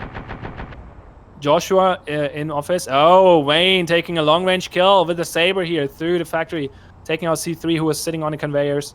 Now there's a flare in dogs. Mackie's still watching that fan. Billboard is trying to peek it, but he's a little scared. You know there's a mob there, but Wayne finds Mackie behind the conveyors on dock, allows Billboard to now take control of Fan probably. He's flashing, jumping in. Executioner is hiding behind the shelves, and this is looking good for Fluff here. Billboard taking out Executioner, who just came around the corner, and that's 5 versus 2 now. Nat and Frosty still struggling with Office, but the rest of the attackers are just taking the main store, main factory floor now. Oh, Wayne with the triple kill, killing Joshua through the window. Now Frosty and Nat pushing into Office, taking out Wolves, and that was a very clean sweep for Fluff. Yeah, wow. That was again. It was all angle play right there. They pied off those corners. Oh, that was professional. Yeah, I mean Wayne with the saber here. Wow, that was so impressive. He was certainly an MVP for Fluff here. In this all right, so now they've got saber and the mop again. I just want to point that. Yep. That's gotta be interesting, and they secured the clacker, so they only don't one charge. They still have 4 MVGs probably, really, if they want to use them on C-Star. That's an option. Yep. 3-1 for Fluff now. This is a very strong game for them so far. Yeah, and we will see. Maybe we see even more games today in the grand finals. It could be a long series. We will see. Started the reverse sweep. You never know. Yep. Could happen. That would be very hype for sure. Okay, we're going to C-Star now, I believe. Yep. We'll see what Fluff is gonna show us here. Yeah, but it was actually interesting because Flatline was expecting him to go Fan, but Billboard played it super safe. Unfortunately, Mackie missing the first shot on Billboard. Billboard baited that out perfectly. Yeah. And then he played it super safe, okay, the mob is watching this, but Wayne was just waiting for the right moment to take out Mackie. And when he did, Billboard immediately started pushing Fan. And yeah, that was just definitely well played. Definitely. So we still have door charge, wall charge play for Fluff here. Yeah, but they probably want to save 1 charge for last round. Oh, definitely. Especially with Pillbox Central, you know. Windows galore, right? Like definitely want to charge for something in there. Probably, yeah. Man, I still want to see somebody if you could wall charge that pillbox though. That'd be pretty fun. Might be worth it, yeah. But for this map, they seem to. I think they want to use the wall charge here. Looks like they want to go through storefront and storage. Yeah, definitely. I think they're gonna. Oh, they're opening up the windows. I see. They might be opening up, or they're at least worried about it. There's also. Hey, wait. The attackers also have a line on the teller wall, though. That's what I'm saying. I think they're going straight. They're gonna open up the teller, right? Yeah, they're using the wall charge. Force them into this little choke here, right, that you can hold, and then open teller, and they've got both snipers, so. Oh yeah, true. They can just sit outside. Yeah, I was thinking they're going to wall charge on the storefront, but no, they're going to wall charge on the teller and then just opening the storefront. So that's probably what we're going to see. Let's see if they can succeed at that. Executioner, there's barbed wire and storage. Executioner is watching it, also a C3. So they have 2 people holding that. Volps can rotate there as well. So they might have a hard time pushing through there. We'll see. They're going in. Executioner at C3, hiding in bathroom. Flashbang going into storage. They're pushing through, and that should allow them to. Well, the Clacker's not there yet. Sox is still outside with the watchers. They're clearing it out first. They're trying to. Oh, that's an interesting smoke. Okay, yeah, he's kind of putting off. And there's a wall charge. Attackers! And Ned get it before it goes down. He did. Power to stop the shutters play. Volp's waiting there. Very, very good thinking. If the power is out, you cannot pull up the shutters. That brings the attackers in a light advantage, though. I assume they might have brought the NVGs. Probably. I mean, they should. Yeah, the last round is daylight killers. They definitely still have the NVGs. So while they cannot take up the shutters, the shutters, they have the NVG advantage now. They're pushing into arcade with flashbangs. Wolf is being taken out, but Joshua gets a revenge kill and has to retreat now versus the other 2 attackers. Nat from Teller taking out Mackie. So that's 3 defenders left. Execution is still waiting in bathroom. Now the attackers are taking power and shutters. Oh, Wayne killing C3 from outside immediately, but revenge kill from Joshua, clearing him up. Executioner is still trying to push them. Nat is coming, flashing him out now, but it's not following up on that. Executioner kind of scared now, falling back and going back and forth. Joshua shooting through the teller hole. All attackers are super. Actually, every player in this round is super low. It's 3 versus 2, but everyone is at basically 1 bullet to death. So this could go either way. Still 35 seconds on the clock. Flashbang. Oh, that was a failed flashback, Frosty. That's unfortunate. They're pushing in anyway, taking on Josh, and now it's out to Executioner. Will do a lot of work, though. Knack attack. Knack attack. Can he make it happen? He's Frosty on the bomb already. No, he can't. Sox take him out. Crossfire from not netted Sox. Finish him off. That was. I think there's about 3 people in this map that have about 10 in total health. Yeah. 10 hit points in total. All 3 together? Yeah, probably. That's about as razor thin as you can get it. That was so interesting, though. That was so interesting. The defenders immediately like, okay, if they're going to shut us, I'm going to press this button. But the attackers still had NVGs from last round, so yeah, you didn't open. We cannot open shutters now, but we have darkness advantage now. So that was a tough situation. Like there was the defenders were stuck between a rock and a hard place. There. Yeah, they eventually got that shutter open, and Vayne insta kill on 3. I mean, there wasn't even a second at which the shutters had gone open and at which C3 had gone down. Yeah, and then, I mean, good trade kill, right? Like, but I mean, still, that was very, very, very fast.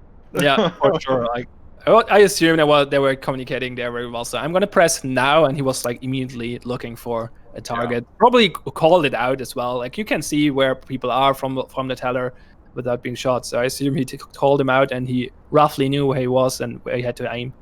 Sure. So very well executed, and that's game point for Fluff now. Actually, that's 4 game points for Fluff. Really. Yeah.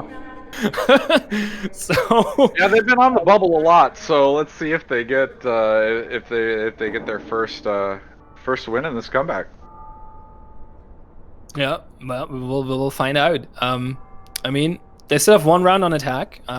They still have a door charge. Seems like they want to use it on club. I mean, taking club should be easy. There's so many windows.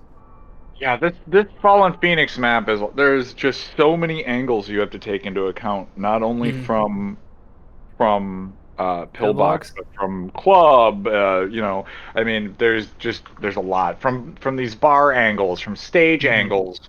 There's just a lot to take into account here from vision. You can start seeing these sketches are getting really complex as they're working through these ideas. I do like this courtyard into backstage play only because it's the most protected and gives you a direct route to bomb, right? Yeah. Also, like the barbed wire is in the backstage door, but yeah, if they're coming through backstage, that doesn't really help. Reception and club is a no-go zone for the defenders apparently, but the attackers are planning to throw smokes on pillbox, so that might stop C3 and Wolves to take kills from there, or mainly C3.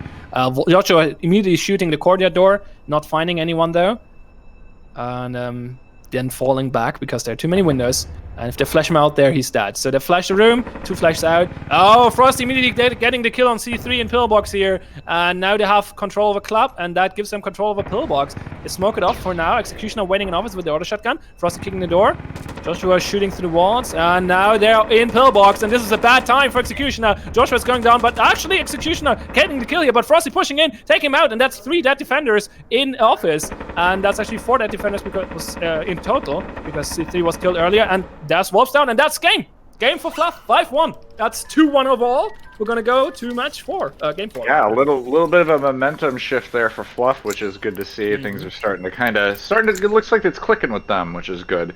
But yeah, once they got that safe harbor into breaking in through that backstage, they also had pushed the front, which gave them pillbox. They were able to throw a frag grenade in there just to make sure that it was clear, and then they just took every angle. They took every angle from the defender, and again they were trying to look at every direction possible, and the attackers were there, right? And they couldn't defend from every angle, and that's what the defenders kind of fell apart once they had ceded too much of the map, I think, for that.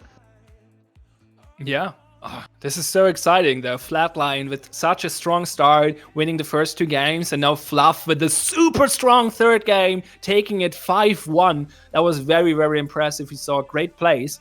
And well, the good news is we're going to see more great plays. At least one more game, maybe two more. Will this go to the full length? That would be amazing. And we will find out after a short break. The players need some time because obviously, like, this is stressful for them as well, right? This is 3 games in a row already. And so yeah, we're gonna give them a short break, and we're gonna be right back in a few minutes. Don't go anywhere.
Tell me, are you okay with it all? Know you standing with me if I fall. Tell me, will you leave me high and dry? Baby, are you thinking straight this time? And I don't wanna leave you on your own, but you always seem fine without me till I'm gone.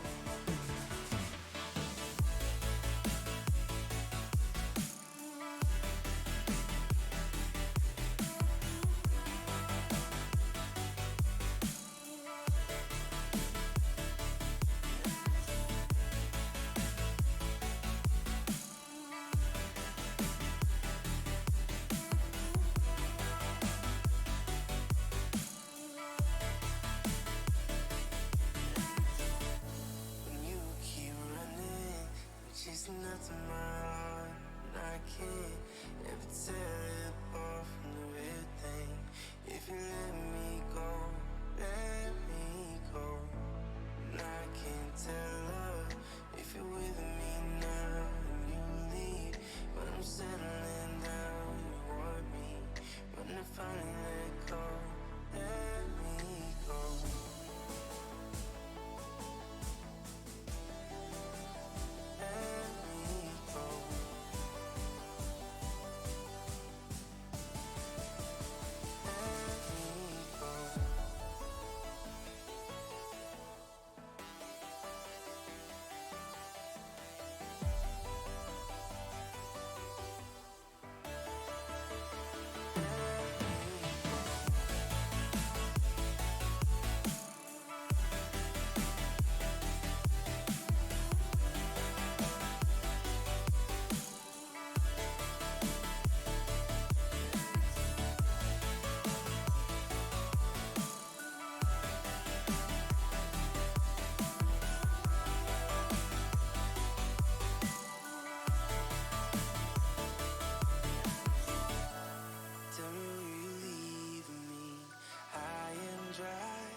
you always seem fine without me till I'm gone.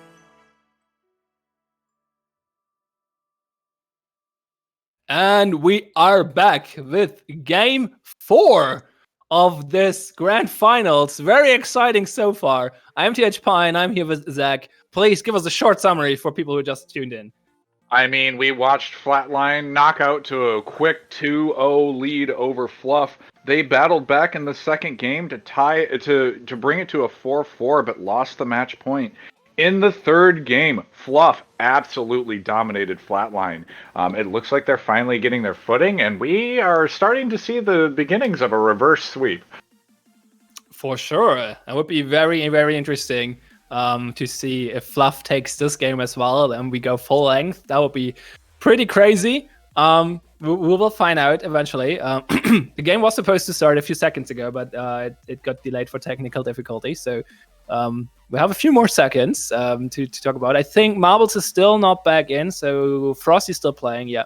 So yeah, the Fluff lineup is still Billboard, Ned, Stocks, Frosty, and Wayne.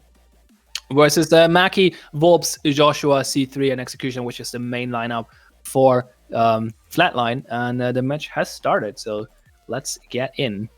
Yeah, I won't lie. I've been really impressed by, we have a lot of veterans playing currently that were in the previous, alpha season.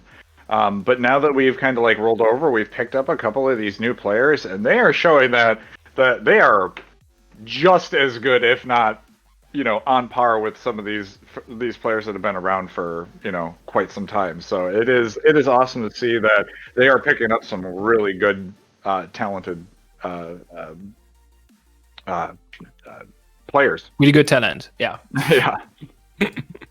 For sure. I should have just stopped at talent. I don't know why I continued. I was trying to look for another word. Grasping at straws, though, apparently. That's fine. So yeah, we're still loading in. Yes, So we're heading into a we're C-store to back in. start. C-store, yeah. I assume it's gonna be Flatline on attack again first. I assume. I'm on the backup stream right now. I'm still restarting my game. I had some connection We issue, are but yeah, here we're on Lead Rifle. Yeah. Lead Rifle. C-store. That's a huge C-store. There's if you open up this lane, these snipe angles are cross map. Everybody all the way back. got the snipe angles. Well, we got them here. All the way back into Freezer. Yeah, that's pretty great. I mean, I really like the Fluff is making this plan to do this shed freezer play. While it does kind of funnel you, you have a lot of options here to exit out a freezer if you need to bail out. It also gives you control over the entire storefront. And bomb locations. So it's got this freezer location is so good. It's super close to power. It gives you an angle to hold on any rotations, right? Like you're basically funneling the defenders into basically this south end of the map, and funneling has been really working well through a lot of these maps. So it's going to be an interesting mind game, though, because like the defenders can either say, we're sitting freezer, and if the attackers are going south, we have freezer control. Or they can say, hey, let's put someone with a long-range weapon down in storefront and just shoot through the freezer shelves and on the attackers who are pushing through shed. And it seems like the attackers want to go through shed, and the defenders expect them to do that. Doesn't seem like they actually do that, though. They don't have long range. It seems like they decide to hold this short range with barbed wire, and Joshua and C3 sitting there with Grubers. So, but Mackie is in storefront, so that's a shotgun, but he might be able to rotate to freezer. And Wolps is there to back up Joshua as well in office. Judge is being blown. Billboard and Ned are splitting through arcade, though. Execution is sitting there. And now they're flashing into freezer, rushing in. Joshua being taken out by Wayne here immediately. Molotov going out, but they're all in office now already. While Billboard and Ned are pushing through arcade, X and C3 have to pull back. X kind of cut off here from his teammate, but C3 coming back in, taking out Billboard. On the other part of the map, the attackers are still pushing through office. And Yeah, but kind of taking it slow here. Now Vayne is rotating to help out Nad because that allows them to pincer C3, who's hiding in storage. Well, actually, Nad is outside again, trying to wait for a good time to strike through the door or the window. And now Sox and Vayne are trying to clear out storage. C3 is just hiding behind kind of shelves, evading death. But nope, Vayne gets him eventually. And that's three defenders down already. So Mackie kind of stuck in Teller. Frosty watching him through the shelves. Wolf sitting in the bathroom. Mackie gets the kill, but so does Vayne, and that means it's down to Mackie. And 1v3 with the shotgun. Nat takes him out. That's 1-0 for Fluff. Actually, Fluff is on attack first. I just noticed. That's different. So the matchmaking decided to let's change now. Yeah, Fluff that's a again. Multiple players running around with slivers of health is just showing you how close these games are right now. I mean, Mackie could have done a lot of work there. Just a little bit more nick damage on one or two targets. It's a shame Volps got taken out right there. He's trying to watch that angle, but like he could have played maybe a little bit further back, try to draw them into that line of fire, have Mackie play the bait just a little bit more and try to get some snipes on him or something. I mean, it was another triple kill for Vayne, so definitely here putting a lot of pressure on Flatline. But yeah, it was like 3 attackers. They were all fairly low, but Mackie had the wrong weapon for that situation. With the shotgun, you cannot really take advantage of the low HP. You want like something with a high fire rate, like the Gruber, maybe. Definitely. So yeah, he was kind of stuck in a bad spot there in the end eventually. But yeah, that's a good start for Fluff again. Seems like they're still bringing that energy they got from the momentum they got from the last match, where they won 5-1, not 5-0. And we will see if they can keep that momentum. We're on Tidal Rook now, which is a very lengthy factory, I would say. Yeah. Tidal Rook is again more long range coming in. So I think the defenders were wise to take mostly. There was a lot of short-range weaponry used prior, so I think they should have all of their long-range options open here. Yeah, it definitely looks like it's probably going to be this. Ooh, that's a little bit spicy. What is that? A wall charge into? Yeah, they're gonna try to wall charge office to get. Okay, they erase the lines. Not only that, but you get this high ground play too. That I want to see that. It seems like they're just repositioning it. They're still going for that. They're giving it so that they can shoot through. Oh, they want to open up fan. Oh yeah, that makes sense. Ooh, that's a juicy plan. I like that. Dude, that's a spicy plan that I do not think Flatline is even giving any consideration to. I think they're they're thinking dock, right? But I think taking this office high ground is going to be. Yeah, I mean, they're expecting an office push. Like, they have drawings there, they have 2 players defending it. But I don't think they are ready for, like, if they're going to probably give up office eventually. And I don't think they're going to be ready for what Fluff is going to do after that. But we will see. Player placement could be a little bit of a wrench in this plan. Just because if I'm not seeing a frag, so. There's snipe. Oh, yeah. I think Vayne got some damage on Mackie there with the saber. And now Mackie tries to kill him with the mob, but Vayne's just sitting back, waiting for the rest of the team to get to office. And they're crawling up. Defenders are waiting for them, though. 2 people in office. But why is there? As you mentioned, they don't have a frag, so they cannot really destroy. They have to push in. Door's kicked, flashbang going out. Defenders are falling back, and that means office control for attackers, and that means wall charge play now. Billboard trying to push Volps and Dogs. Volps falling back. Billboard playing very aggressive here. Oh, getting wasted by Billboard, by Volps, I mean. But there's the wall charge, and now the fan is open, and now Vayne can get it in. But Volps with a double kill is also taking out Nat. These staircases, but Sox kills Joshua eventually. But Wolves is still waiting on those stairs. But Vayne can go in through Fan now, but there are so many angles, so he's kind of careful. Executioner sitting toxic. Vayne taking some shots at him. I think, yeah, dealt some damage, but did not kill him. Frosty and Sox still in office. Frosty now trying to push Storage, but C3 takes him. And wow, Exa just shooting Sox through the... No, well, Mackie shot him through the thing, but Executioner was shooting at him as well. Now Vayne is in, takes out Executioner, but it's 1v3. He might get Mackie here if he surprises him. Coming around the corner. He doesn't have flashbangs left though. He's still at full HP though. Coming from... No, Mackie turned around. Oh, so boy. you know it's there. Not so close. I didn't see him! Turning around, Mackie takes him though with the pistol. Oh boy. Wow. That plan looked way more better in my brain than when I was pitching it and how that really turned out. I think the push onto Doc was unnecessary. What you really wanted to do is just hold office. Have one guy hold from the right or from north, one guy hold south. Just hold the doors, don't peek them, and then just spill out towards bomb. Right? You now should have that centered out. But Mackie was watching with the sniper rifle. Right? Like he ended up giving up that fan control. But he didn't really care about that. Seems like okay, fans open. Yeah, I think Executioner was up in the north. He eventually did get taken out, but I mean, he kept the Saber at bay. Right? Yep. Yeah. I mean, it looked like they kind of changed plan midway.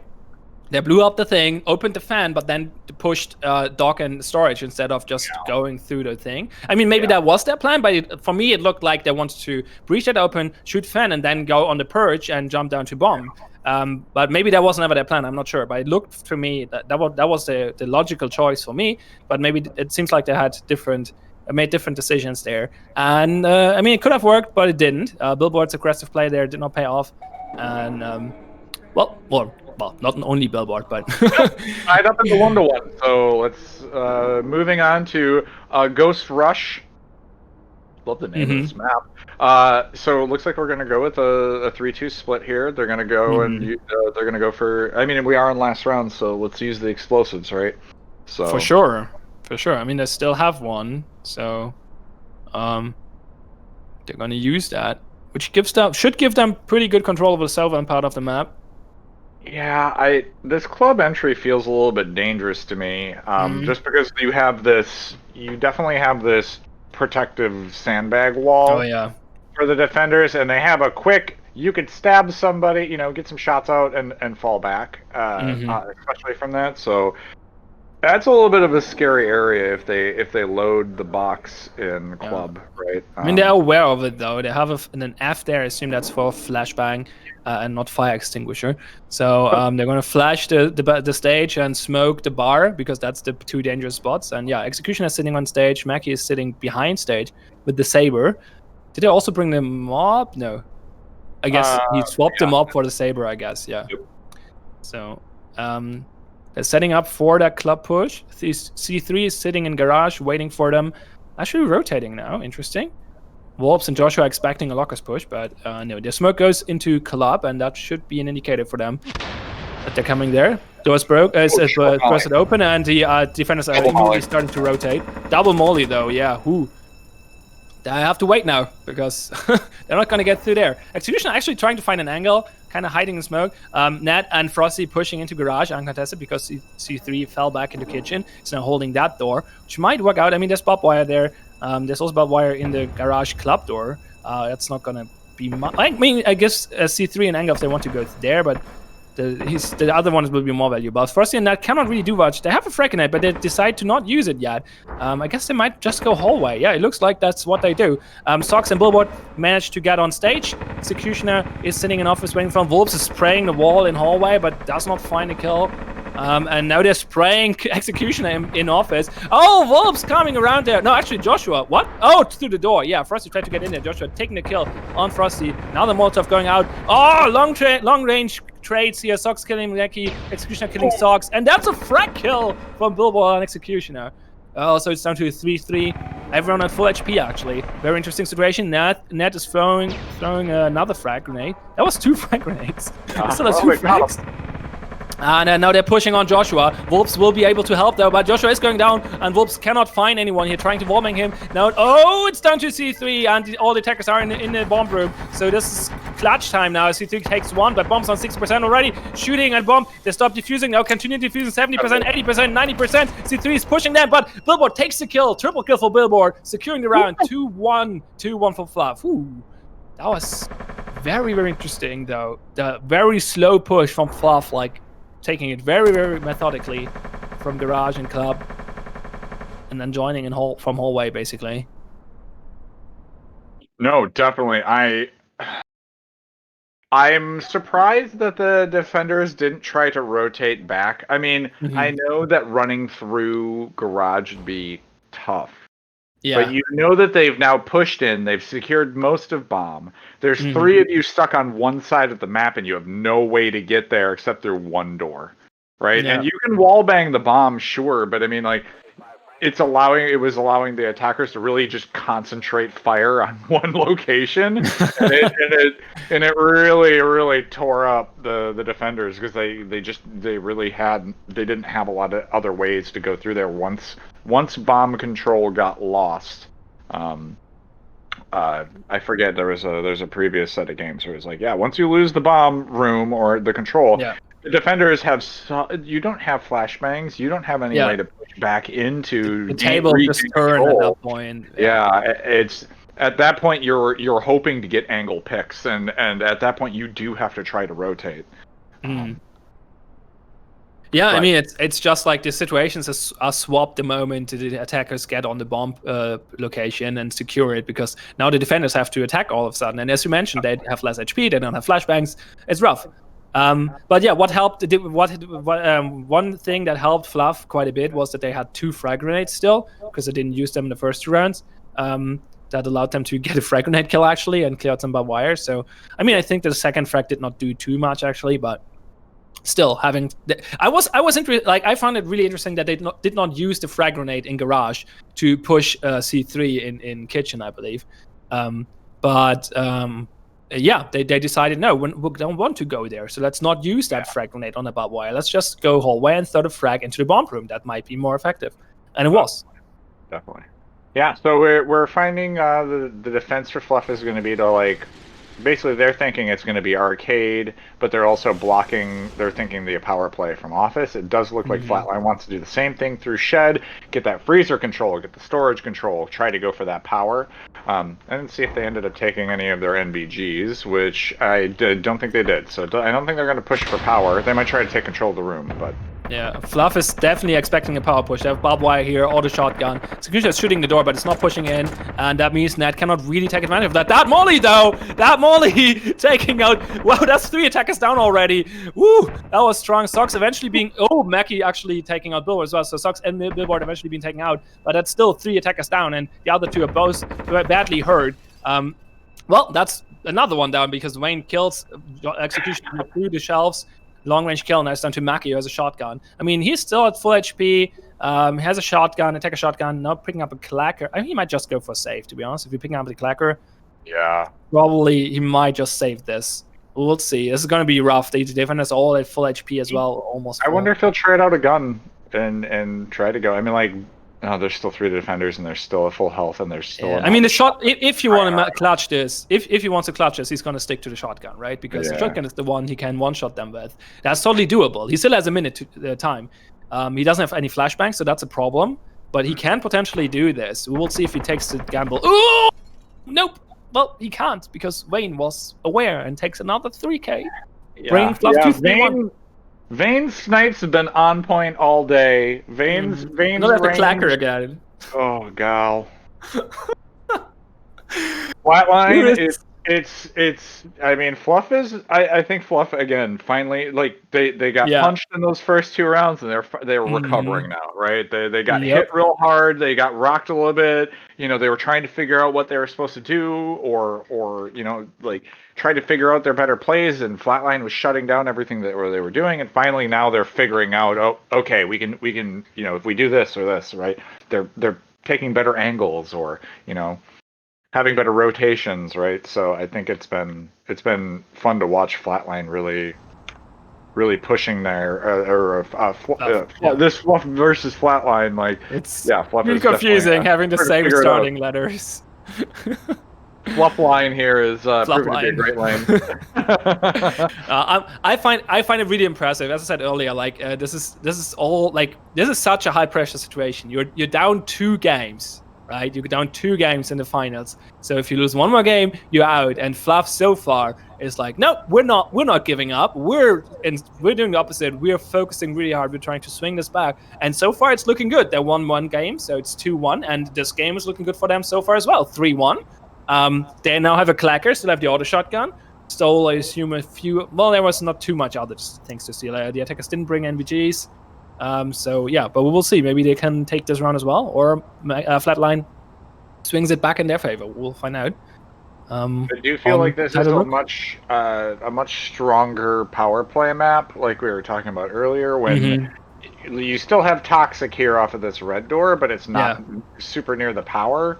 So again, if you take this green door, I mean, it's a really strong green door push if you can take office, right? But if you get access to power, defenders can still fight you in Toxic, which is good, but that's not as close to the bomb. I mean, you might be able to fight off of that a little bit, but yeah, I mean, there's a lot more room if you take power that you can roam without being seen. Oh, we see the mob in storage. That's interesting. So, okay, seems like they don't want to hold office. They just barbed wire both office doors instead. Yeah. That's an interesting choice. Because I was saying, you said, if you take office, you're getting power, but and I was about to add, like, but often taking office is going to be the Pita here. But actually, they decided to not hold office at all, and just like, you will not be able to step out of office. Yeah, I think they're like, there's no way they're going to do the same play we did when bring a wall charge to blow open an office. Wall, but it seems like this is a dog play, and Socks is sitting in the container, so that could be interesting. Well, are they going to run up, press the button? And they do. Oh, well, Frosty takes out C3 though. What is he? Yeah, he's fucked. Yeah, sorry, excuse me. Yeah, he's pretty screwed there. But Frosty taking another kill here, so that's good for Fluff. And now Executioner pushing out of the smoke with the flashbang, but getting shot from 2 sides. Not down yet though. Not down, falling back after taking some damage. And but Sox is still caught. Nobody can help him. He's trying to wallbang to no avail. Fiesta. Yeah. I wonder if he could try to wallbang though through this hole right here off the wall. I mean, maybe. But Mackie traded with, well, not really traded, but killed Frosty, but Billboard got a range kill. Now Joshua taking Billboard though. That's all long range in factory. Nat with the knack here. Wow, that was a long range kill with the knack from Nat here on Joshua. Very impressive. Now it's down to Executioner. Vayne should be able to help his teammate now, but no point in doing that because Fluff just looked around. Nat with the double kill with the neck here on factory. Sox is still stuck. Sox is getting punished, I think, right now. They're like, too bad. Okay, now they get him. Let him out. No, let him out. No, they have 2 clackers. Great. Oh boy. Well, I mean, do you really need them now, right? Like, well, although we've seen. Well, we are going to kill house, I believe, right? Yeah. This is a really easy free door entry, so it's going to be hard for Fluff to block it off because it's an open garage, right? Yep. So, I mean, it's really interesting. We see again Flatline losing the clacker first round, going for a clacker play second round anyway. Yep. Like they just don't care about that risk. They say if we lose that round, well, we're just gonna push green anyway. And I mean, it worked out one time for them already, so we'll see if it works again for them this time. And for a penny, and for a pound. Yeah, this is game point for Fluff. Well, again, 4 game points, similar to last match. But this time they're on defense. I do feel like this is a hard defense again for the defenders, only because you have this free open garage entry. It's the attackers are not. You're not going to be able to stuff them right at the doors. I don't think. No. But then you have 3 doors you have to kind of plan around, right? Yeah, it seems like Flatline actually wants to go garage and then split into 3 teams and like just sweep through the whole building. That's going to be interesting to see if they can pull that off. What would that be? That'd be like a 2-2-1? You know? Yeah, I mean, doing these kind of splits, like splits you really thin. As you just said, you need to go like 2-2-1 or 1-1-3, which leaves you with at least one one-man team, which can be dangerous if you're facing against multiple defenders. Yeah, I feel. Yeah, thinning out your numbers that much. I mean, the defenders risk, for have sure. ambush advantage, right? So, I mean, the power of the attackers is when you are able to just combine fire on people, right? A defender doesn't have as much, health, right? But you and a buddy firing on a defender, they die twice as quick, and leaving it up to having to just be like, oh, I can take my one-on-one, right, for each person. That's a little bit. Wayne with the long-range mob shot through the green door, but unfortunately misses there. Another shot. Now he takes out Mickey. Vol Joshua pushing in together with Wolves taking out Billboard. Wow, Vayne with another kill before he gets taken out. So that's 2 versus 2 trade already. Dangerous though. They have it. They picked up the sniper. Oh, now they have 2 snipers. Yeah. This is gonna be rough. Taking a shot here, but missing. Ned's sitting with the other shotgun on bomb though, so this is gonna be a hard push. They're splitting up now. Executioner going the other way, while the 2 snipers are trying to push office. C3 just spamming the bomb room office with the saber here. They're waiting. They're trying to get the Pixie. Joshua waiting with the mob for a pick. The Sox coming around the corner, throwing a Molotov. Oh, smoke in the office though. Perfect timing for the Molotov, countering the smoke. Frosty finds the Executioner in kitchen though, and now it's down to the 2 sniper players for a Flatline to do anything here. That's not a great spot. Frosty coming with a frag grenade. That's going to be interesting. That's going to be very interesting. I assume he's going to throw it. Yeah, he throws it. C3 might be. No, he gets Joshua. Oh, wow, C3 in there. That's the victory for Fluff. That's 2-2. We're going to game 5. Once again, getting the 2 snipes at the start. My goodness. Yep. Wayne is for sure MVP. He gave up his life to be able to be like, okay, I'm going to take out 2 of them, or at least try to put up as much of a fight as I can in club. He knew he was going to go down. Gets the 2nd kill. It got a little bit. I was a little bit worried once they dropped the saber or the mop, because that is a 1-shot kill to any defender. So it's like they could start racking up those kills, and then they have saber and mop. That was a very intense situation. But I'd say that once Frosty took out the back line that just kept trying to push in, and he was using the Ingmar, he took some nice long-range shots. He got the kill in club, takes out the rotation that was coming in from behind from Executioner. Man, he really helped propel them into winning that final round. Yeah, totally. Like this is an amazing series. 2-2 now. So it all comes down to the next game. The season will be decided by the next game, and we will find out after a last break.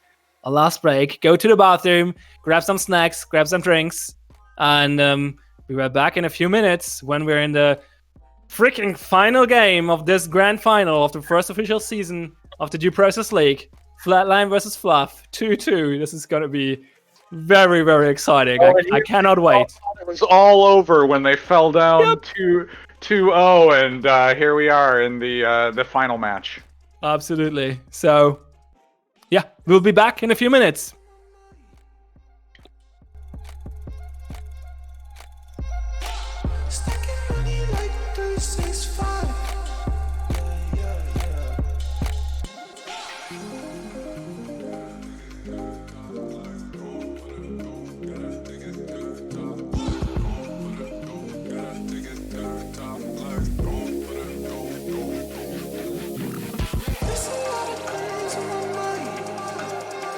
Stay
Welcome back to this very, very epic match between Flatline and Fluff.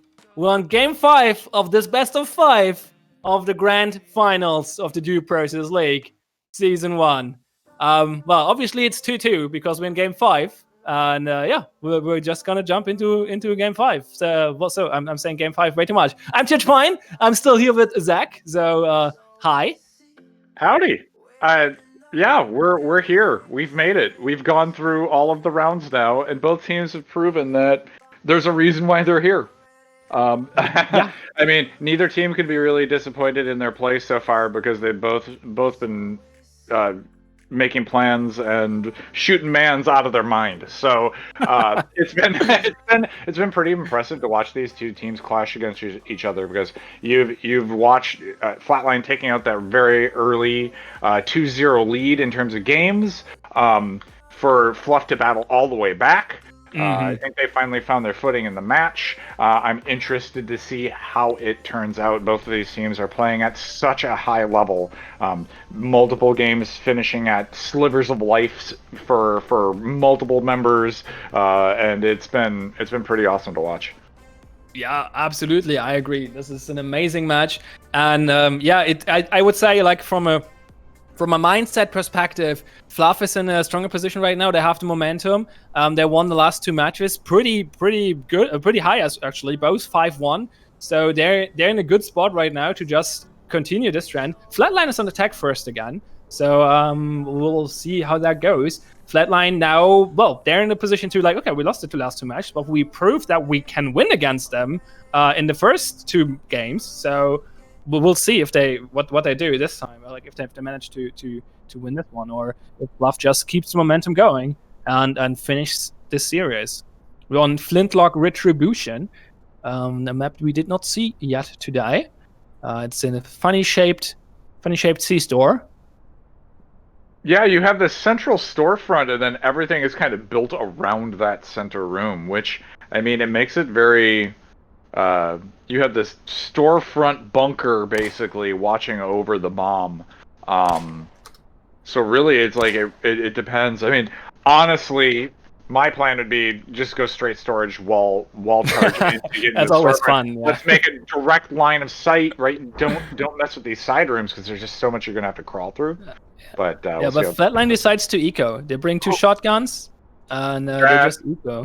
Wait, what happened? What? How? What? There was a shotgun on the door, and Volt ran in front of it from Executioner as he was trying to open. No, they're down one already, and now taking some damage. Molotov out. Mackie kind of split off. Wolf's pushing in. Too many defenders. Wolf's down, but they took power now. So it's 3v5. Oh, 3v4 because Mackie killed Billboard, but Ned's still waiting there with the auto shotgun. It's dark, but there's a flare. He's fine. If C3 up, now taking a kill on Executioner. Can't see. No, C3 joins Mackie in bathroom. They're trying to wallbang them, I believe. Mackie rushing in with the map, with the AP, but there we go. Wayne with the double kill. Triple kill. Again. This guy is putting in work these rounds. I mean, the rest of the team is just absolutely just getting the picks that they need, but Vayne is just mopping people up. It's been a joy to watch so far. That was unfortunate at the very start. I think there might have been a little bit of a miscommunication. Somebody said, I'm shotgunning the door. Somebody ran up to kick the door. You pull the trigger on the shotgun. Guy runs in front of you. And, that can happen from time to time. Maybe it was not even miscommunication. Like, they were all clutched together. Like, they were all basically in one spot. And it just like, if you step into the other character from behind the moment they shoot, it can just happen. It can be a minor mistake that if it's going really, really badly, like the minor mistake at the absolutely wrong time can make stuff like that happen. So yeah, either miscommunication or like a misstep from Sox, I believe it was, who died, right? So yeah, we'll see if Flatline can come back from this. So far, Fluff keeps the momentum, taking the first run on defense, and that means they still have to order shotgun. Yeah, that's an interesting one. That's a very interesting one. Yeah, it has a flag. Flag is important. Yep. And it has a crazy really breezeway. Interesting. This layout is insane. I mean, it is fun to see. Everybody always asks, are the maps randomly generated? Only random generation would get you a building that looked like this ever. Yeah. I mean, I think there's an interesting play to divide reception off of, which I don't think there's anybody. Well, defenders could play off a reception, but you could divide that room, literally cut it from the other half by taking lockers. So if you take lockers and anybody defending a reception, they're stuck in there. Yeah. You can't rotate. I mean, maybe you could try to bridge the gap. That was like a madman, but yeah, I mean, if you notice, there's no other green door on the other side of Breezeway. There's only one on the club side. You would have to run down Breezeway to get out, but I mean, there is a possibility. But that would be fun. That would be really fun to see. I doubt it's gonna happen, but it would be cool. Possible. Yeah, we have Wayne actually playing reception with the mob, but back in the eastern part of it. The defense actually spread out quite well, quite far. Seems like the attackers want to go lockers, so. Yeah. Oh, they're rotating. They hurt them. Yeah, I think they hurt them. Yeah, Wayne is running with his mob. Oh, but 3 are in already. So the Molotov kind of split them off. Okay. The defenders are falling back. Okay, if they're coming here, now we're not giving this up. We're not going here. Yeah, we're out of there. That means, though, like, now the defenders are in a tricky position, though. If the attackers are, like, there's no room that can hold before bomb, basically. If the attackers are pushing in bomb, then all defenders have to go through kitchen. Well, I mean, it could be. Someone just draw the line. Maybe we see a clutch play from Breezeway into his reception. That would be crazy. I think the thing is, like, you can funnel the attackers into this one small door, which is happening right now, right? Yeah, like, and there's about look at the defenders are literally just lined up. Yeah, with the mob as well. Now with the auto shotgun, there's no frag grenade. C3 is running around. Oh, that smoke missed, but the other one did hit. So now Nat and Frosty are caught in the smoke. Frosty is pushing forward immediately to help Nat there. But Nat sits there with the auto shotgun, just waiting. And Frosty's gonna make the callouts, and Nat can just shoot when they go in. Yeah, they have a struggle getting in there, and the first one falls to the auto shotgun. Mackie trying to make something happen from north. Oh, the next one falls to the mob. Yep, this is a stronghold. This is a freaking stronghold. And another one, Wayne with the mob. Double kill. Mackie trying to push in. They are completely out of flashbangs. Mackie gets Frosty, but Wayne with a triple kill. And now Billboard did make the rotation through the breezeway. Yeah. He's coming from behind. But Mackie saw him. He gets the kill. Paid off. It paid off. The clutch play. I mean, that's the thing. They funneled them in, and they just held them to that point. Mackie rotated back. It opened up the rotation from, I believe it was Billboard, to go all the way around. Bridged the gap. Yep. Like we talked about. Awesome. So and was able to start flanking in. I mean, it just no frag grenade for any barbed wire play. You know, it felt like it was like, hey, we're gonna breach in here, but then the follow up on it was like, what's the plan? Here's the thing. If they would have pushed in there without the two defenders who were playing reception or the northern eastern part of the map, rotating, then those two would have been cut off, and the situation would have been very, very different. But since the defenders heard them or predicted their movement or whatever, and managed to rotate in time before they pushed in, all defenders could just line up in the bomb room. And then it got really hard to push through there. And that was, I mean, they had the auto shotgun there, and they had the mob there, and the barbed wire. Like, pushing through that is basically impossible. And Mickey tried to do something from the other side, but it did not work out. And, well, yeah. At that point, it might be worth calling an audible. It felt like they got a little bit, focused a little bit too much on, we got to get through this door somehow. Instead of, well, shit, there is no way we are going to get through this door. Let's just rotate back. We could go in from another angle. Maybe pull some pressure away from just that one focal point. And they just kept trying to get angles on a door that has a mop and auto shotgun and barbed wire on it, and it just it didn't look like it would. It just didn't coalesce for them. And I really think at that point you just kind of got to look at the situation. You still had plenty of time when you first got down there. I'm like, crap, we can't. There's no way we're going to get through this very easily. And that's when you're like, okay, well, let's rotate and go back around, right? You always have to have that. What's your plan B? Especially that did not have any equipment left. It was just impossible to take this. It would have been hard to rotate, especially like they would have run into time constraints as well. It was a huge map. Even with the smoke grenades they threw in, there was no way. Like, you could have tried to push the barbed wire. Auto shotgun's going to walk up and shoot you. Yeah. Right? Like, there was just no good scenario besides just being like, screw it. This is lockdown. Maybe we take somebody here and we rotate away. Right? Sox is clacking. Sox has a clacker. Yeah, he's just denying entry now. And this is their plan was to do that, right? Yep. Like they wanted to do docs. Sox is right now telling them. We'll see if they want to sacrifice someone. We will see if they sacrifice someone for doing it anyway. Well, they got it open without dying. The Executioner placed it from the side, and I think got lucky with the timing there. Oh, C3 taking an early kill on Billboard. That's a good start. But there's so many angles on this dog. There's a Molotov. Frosty taking C3. Frosty taking Mackie. But Mackie killed Sox before, so it's actually 2-2.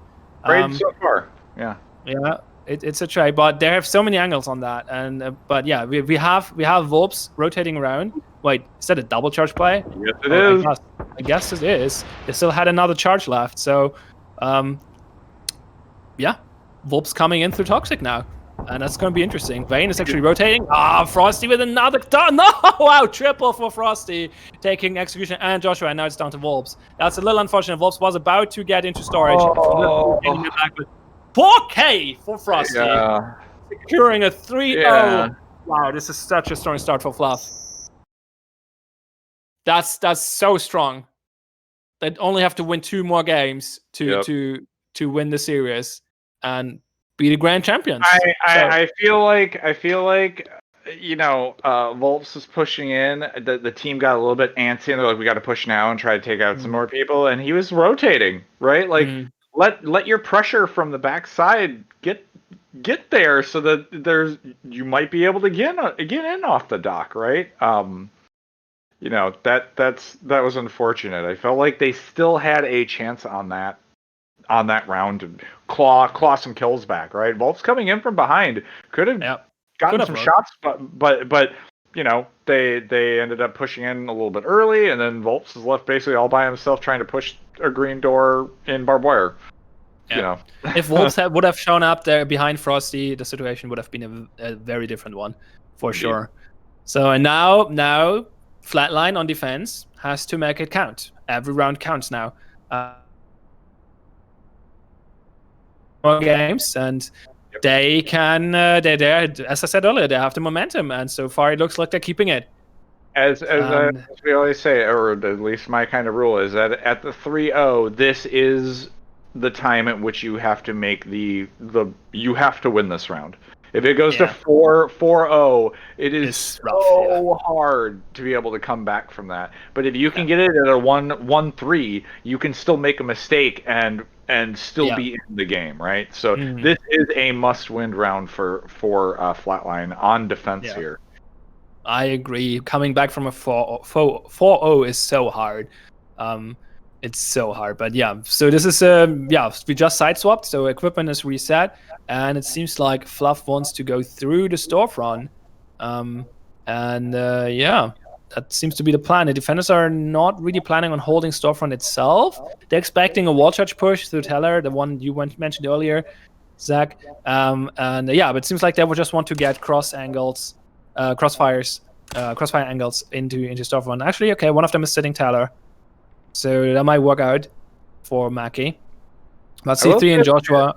Yeah. Go ahead. Oh, I was gonna say, yeah, I feel like this storage push into Teller is a difficult thing to hold. I think they're getting getting ready for that to happen. I do like this play from Fluff. Yeah, Billboard making some noise here, distracting them. They assume, Mackie rotate because they assume there's a wall charge coming. But at that time, the wall charge in the storefront blows, but there's an immediate Molotov, which slows all of that down heavily and gives Mackie time to rotate now. But he's sitting there, he's waiting there with the mob. Another Molotov. Billboard waiting for his time north. They're trying shooting the long range angles here, not really finding anyone. And now Vayne rotates to back up Billboard. Billboard opened up the red door with a shot from storage. Ah, clever.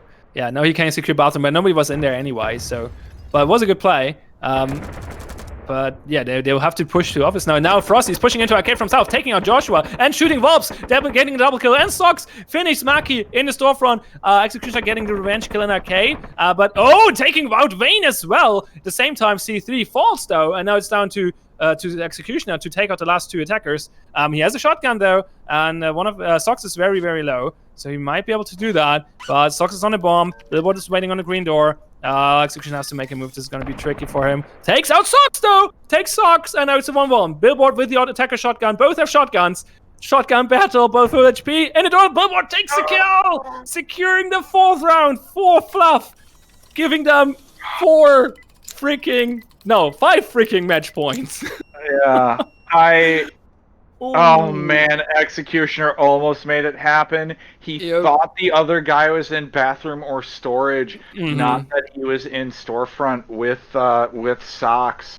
He was hiding up on the upper side, so he never saw him. So once he took him, he was like, oh, well, he had to have rotated back with the rest of the team. Yeah, for sure. Dang, he actually was so close to taking that round for Flatline. Wow, Fluff going so strong right now. 5-1, 5-1, and now 4-0. They might just clear this out 5-0. That's a huge comeback after the first 2 games going to Flatline. This is ridiculous. And all of you doubted them. Yep. All of you. No, I was kidding. No, I was a little bit worried about Fluff going into that 3rd game. Oh yeah. I'm like, maybe they'll finally turn it on, and they did, and it's just they haven't looked back. I mean, the 2nd game was very close. It was a 5-4, and Flatline barely took that last round. So it was very close, but after that, Fluff got their shit together, and just steamrolled from there so far. So yeah, they're on 5 match points now. So if they win 1 more round out of the next 5, they're the grand champions. That's a very comfortable position to be in. As wonky as this map looks on your first look, I actually really like the amount of plays that you can get in through this map. Right? Yeah, there is a lot of stuff going on here that you really have to soak it in to start to really get an understanding of what's happening here. I like the opportunity for defenders to open the red door in backstage and laying fire on whoever's in breezeway. That could be an interesting play. Let's see what Fluff is going to do. It seems like we want to smoke reception, so I guess they're going to go through there. I also want to smoke club, though. That might be an echo play. They might just go through breezeway and reception. Or they blow up the red door in backstage, but I'm not sure if they want to... I think they're just trying to take... For that. I think they're trying to take that right side of the map, so they're probably going to use a charge here. So they're just basically trying to push the defenders down to the south side of the map is I think their goal here.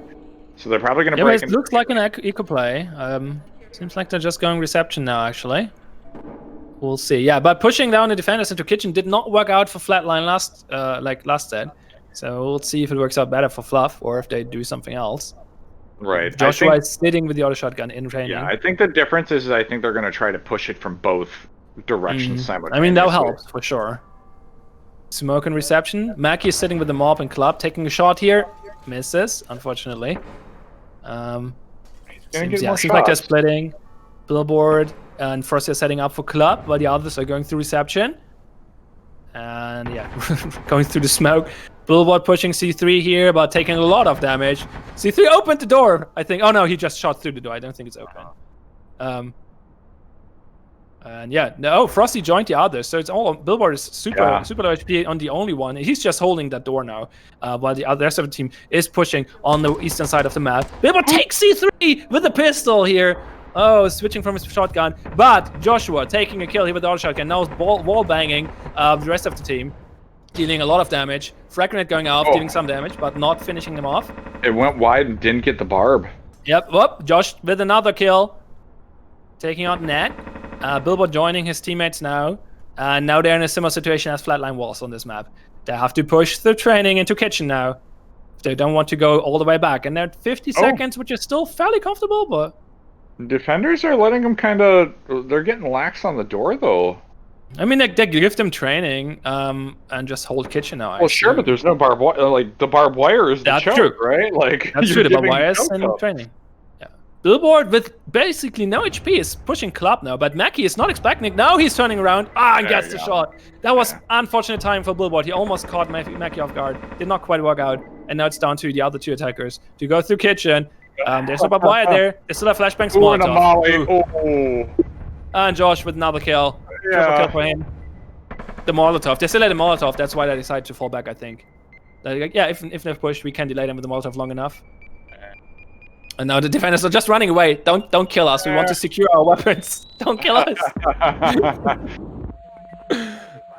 Yeah, that consolidation definitely. I thought. Okay, you saw that the snipe went off in that one side. Okay, so they're watching that with a sniper rifle. You might be able to push that a little bit harder, right? Like, you ran into an auto shotgun at a choke point with barbed wire. At that point, it's like, let's rotate back and go fight the guy that only has one shot per, 4 or 5 seconds, I was surprised they did continue down that path. Because especially even when Billboard gets the pistol snipe, right? Like, he that was such a good kill. With a pistol, it's like, hey, we made progress on the other side of the map. I'd have been like, I'm gonna bail. I'm out. I'm gonna go help these guys. I mean, they still had plenty of time at that point as well. So I'm surprised that they did not rotate back. But I don't know. It worked out. This map's worked out for the defenders quite well so far in both sides. And now Flatline. Will we see the epic comeback? I mean, they just set the starting point for it. I won't lie. The wheels are in motion. Yeah, I mean, down to 4 match points for Fluff. But I mean, literally, Flatline can no longer make a mistake. That's where we find ourselves, right? Like, for sure. The game previous to that last one was like kind of you can still make a mistake, and well, they did that mistake. They now have 0 wiggle room, right? Like, you have to play perfectly for the rest of the wiggle. No wiggle for a Flatline anymore. And yeah, Fluff's still pretty comfortable on 4 match points. So yeah, they should still have a clacker from the first round, so they should be good. Actually, they ecoed this round, the second round, right? So they actually have 2 clackers left, probably. Yes, 2 clackers left. Yeah, and 2 chargers, so they can do a double play. And seems like they want to. Toxic and Doc. Yep. I think strong.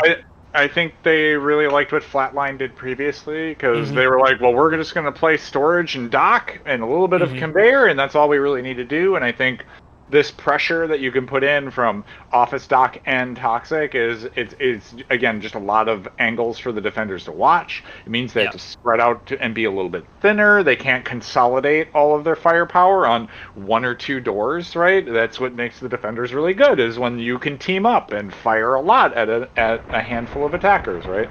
No, I see 3 taking pot shots through the container. That was just like he tried to get some blind shots in there. Billboard was like, "I'm gonna go that way." Didn't really like that. Nope. Yeah, no, he didn't. But he did not get hit, so all good for them. So yeah, the toxic door is blown, and Billboard is slowly getting in position for the dog push. The others are actually pushing into office now, so it's kind of a 3-way push, really. interesting. But Wolves and Joshua are both sitting there. There's barbed wire in that door, so it's gonna be rough to get through there. They have a frag grenade. They might use that. Seems like Ned. Yeah, Ned is throwing the frag. So they're gonna take. Vayne is trying to take out Mackie. Like that's a sniper battle through the whole factory. Now Billboard pushing dogs, and now it's attacks from three sides. Wolves is going down in office, and three people are pushing into storage now. But there's Executioner and Joshua just holding this. Joshua taking a kill here. Oh, getting flashed now and revenge kill. But the Executioner is still there. Ned takes him out. Ned with a triple kill. Oh, and now T3 on Doc, who killed Billboard in the meantime. So that's good for him. But there are two attackers pushing him now, and he's the one holding power. And that's game. That's the season. Fluff taking it. Congratulations, Grand Fluff. champion. Woo! Man, wow, that was Flatline. You put up a heavy resistance for Fluff. Man, it was looking dire for Fluff in that after the first two games. Man, that was just an incredible set. And Vayne, whew, he really put on a show today. Sure. I mean, like his snipes were on point. Absolutely on point. Like Vayne was securing so many kills for Fluff. That was pretty crazy for sure. So I personally, just from watching this, I would say he was the MVP here, but like in my opinion. But I mean, overall, it's always a team effort in this game, right? This is so much a team game. Every player in this game had their moment. Everyone. I mean, Volt, Joshua, and C3, Mackie, Executioner. Each one of them had individual plays that were just phenomenal, right? Like, I mean, and that was just from the Flatline team. Right, like each one of them like played really well, had multiple 3Ks, 4Ks, clutch plays, right? Like, and then you look at Fluff, same thing, Frosty, Billboard, Ned, and like all these guys played really well, right? Like freaking Vayne, like every one of them had individual little moments that you could pick out of this series of games and go, wow, that was a phenomenal play from that player, right? And so also both teams should be disappointed. No, absolutely not. And both teams showing like really great rounds, making great plans, outplaying the enemies, strong push, strong defenses on both sides. That was a fantastic series for sure. Speaking of fantastic, we have Fluff's Billboard here. So congratulations, you're the freaking grand champions. Thank you very much. It was a very enjoyable game. I would assume so. Yeah. So like the obvious question. What was the mindset after game 2 when you were down 2-0? So, first off, Flatline is a very unique playstyle. I think they're the only team that plays the way they do. They kind of play similar to DFC a little bit in terms of they do like to play very aggressive. But one thing Flatline does a lot is they just love to push and play with numbers when they push, especially like when we're talking like on attack, for example. They love to flood and attack you and like spam flashes on you and use smokes. So we haven't played against that type of playstyle in a while. We haven't had scrims with them for like weeks, and no other team really plays like them. So it took us definitely way longer to adjust than we wanted to. It took us two games to adjust, but we that's kind of what happened. We just kind of realized that we were trying to match their speed for no reason. We were trying to play as fast as they were, when we know we're a stronger team, when we play smarter and play for like the objective and play angles, like, and play everything around each other rather than trying to play for the speed. Yeah, I see. We see what you're saying there. So, I mean, that means Fluff did go undefeated throughout the whole season. I mean, these 2 games you lost were the first 2 games you lose in the whole season, if I'm not mistaken. So that was a very impressive show throughout the last few months. So congratulations again. Zach, feel free to ask a question. I was going to say that you did a lot of lurking a lot in that game. I watched you were always very much the, hey, I'm going to watch the rotation, or hey, I'm going to do the slow flank, or I'm going to try to fake out the other team. Was there a play that you were really like impressed with that, like, hey, we really got that to work? Or was there one where it's like, hey, you know, our plan came to fruition perfectly, right? I'm not sure anything in particular. All I know is that, my mindset was definitely to try to my idea with lurking there a lot of those times on those attacks were to try to pull rotates, which is the big thing, because then we can alleviate pressure for our guys to push in, because like Flatline loves to peek. So if I'm able to pull anyone off a rotate to try to worry about me rather than having to worry about our main push, then that's just, you know, like one less gun watching the main push, and it makes it a lot easier for us to push through like the main push. Probably like one round I think we did pretty well was when we did our storefront play and I went solo green, and then we ended up doing a late rotate for it. But I think I think I put enough pressure to hopefully like make them worry about me a little bit. But yeah, that was kind of the intention there. Yeah, I mean, you definitely ended up with the especially on the west side of the map, you ended up getting a good sandwich there, like finally at the end. Like, I think that did draw some pressure. They still thought players were over there, and I think that's in the end of that round.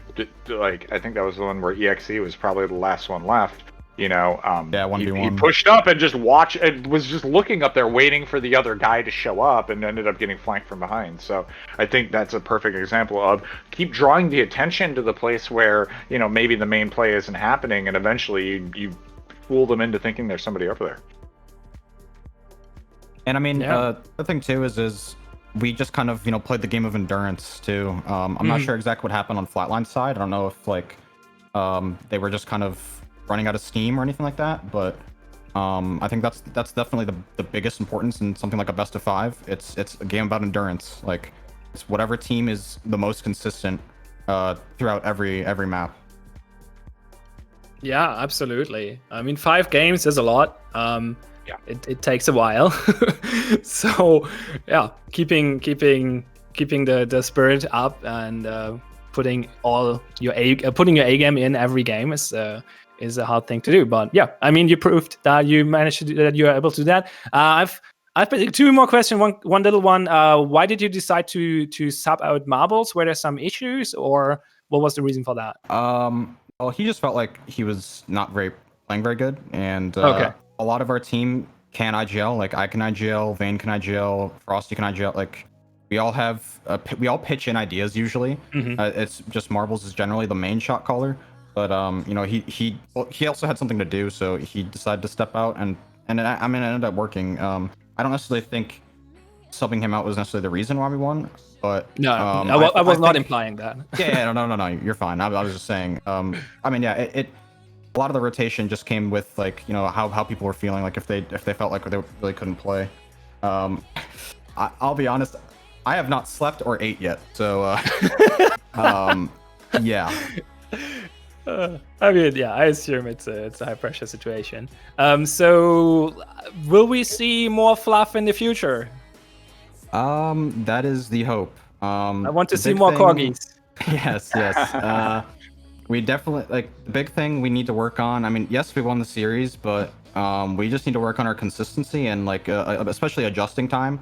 Like, we came into the match knowing how Flatline plays to some extent, but we obviously clearly weren't ready for the plays they were doing in those first 2 games. And I think that's the big thing we just need to work on, is making sure to adjust to play styles a lot quicker, and especially playing to our strengths, because I think we came into that game a little bit, like, in our heads, a little bit cocky, just because all the other teams we can afford to kind of just run through with just aim battles and things like that, and Flatline is not really a team you can do that against. So okay, cool. Well, thank you, and again, congratulations. So yeah, we have someone else here to talk to.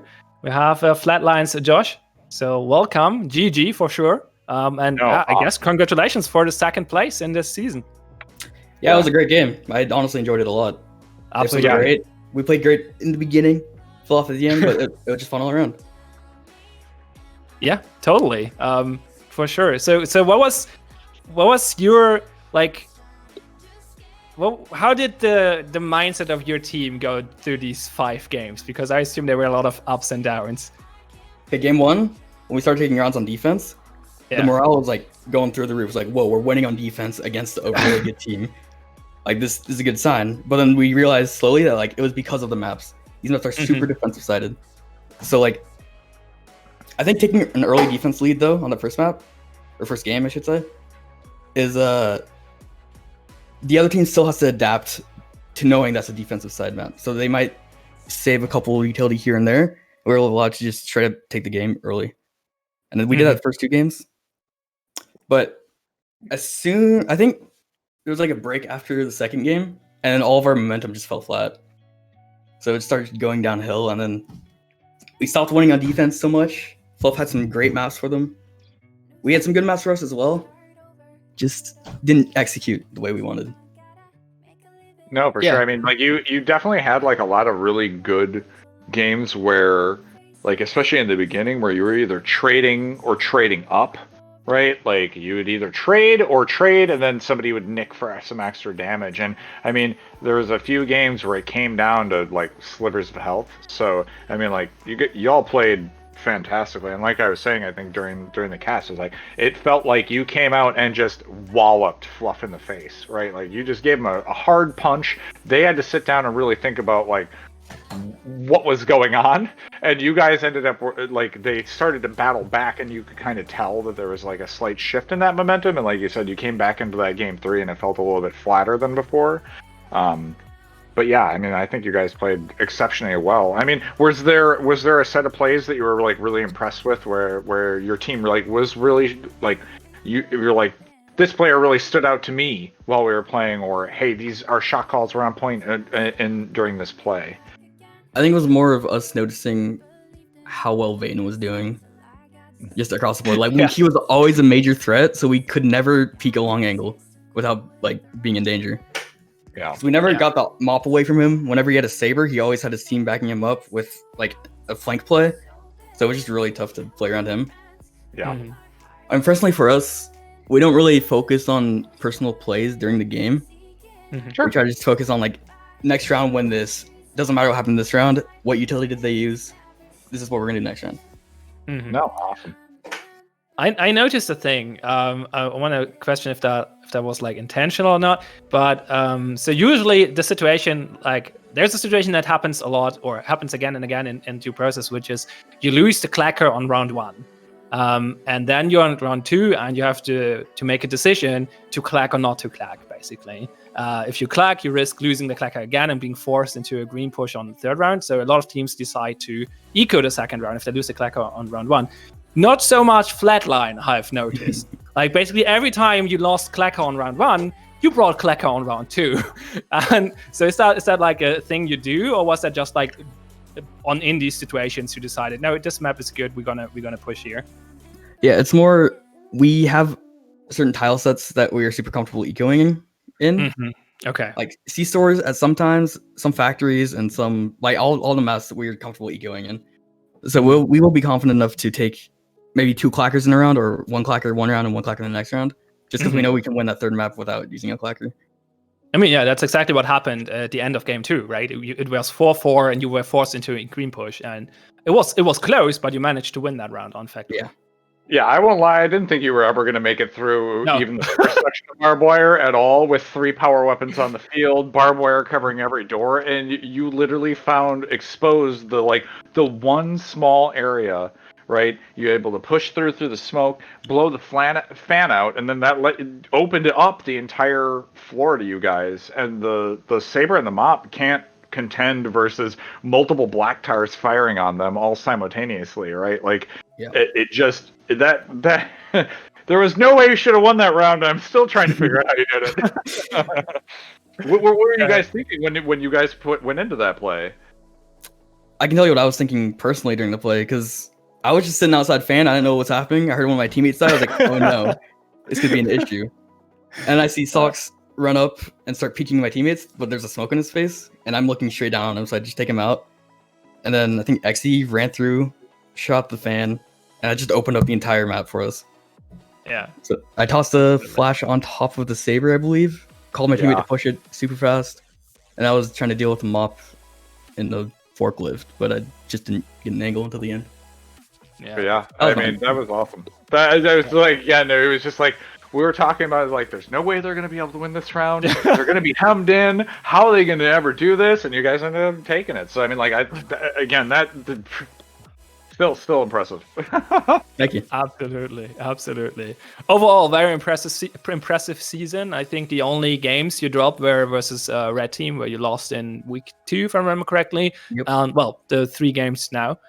So Flatline, definitely a very well-deserved second place. And yeah, my question to you as well: will we see more Flatline next season? I think that's a definitely. All of us super love playing with each other. That's awesome.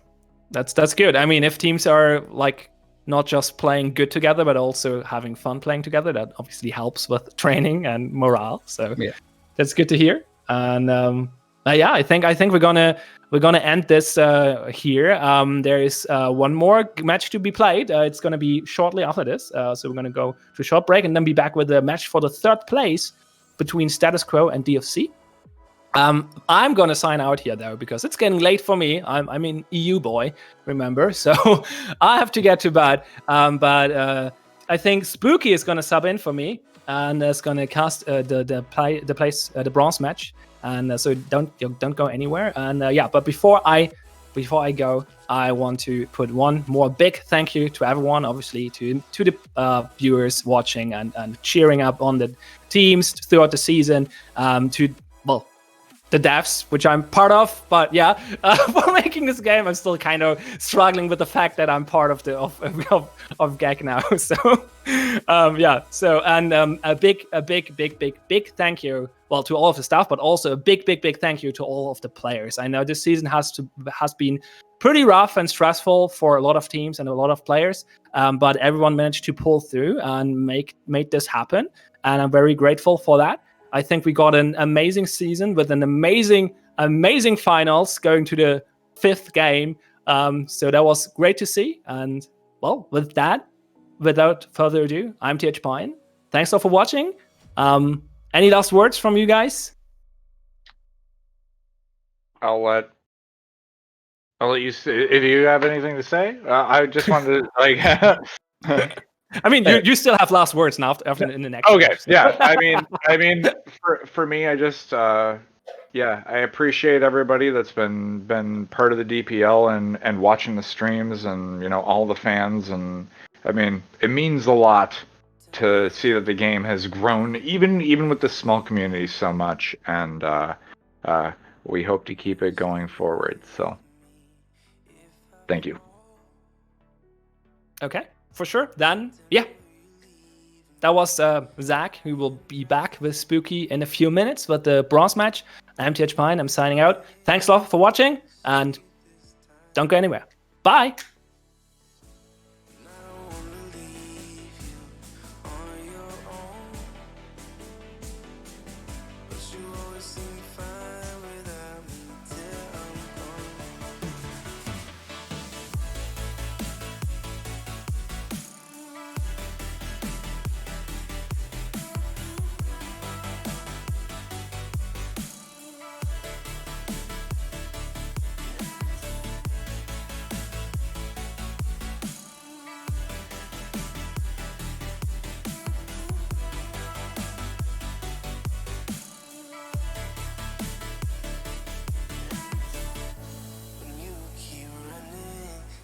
Nothing my heart, I can't ever tell it apart from the real thing. If you let me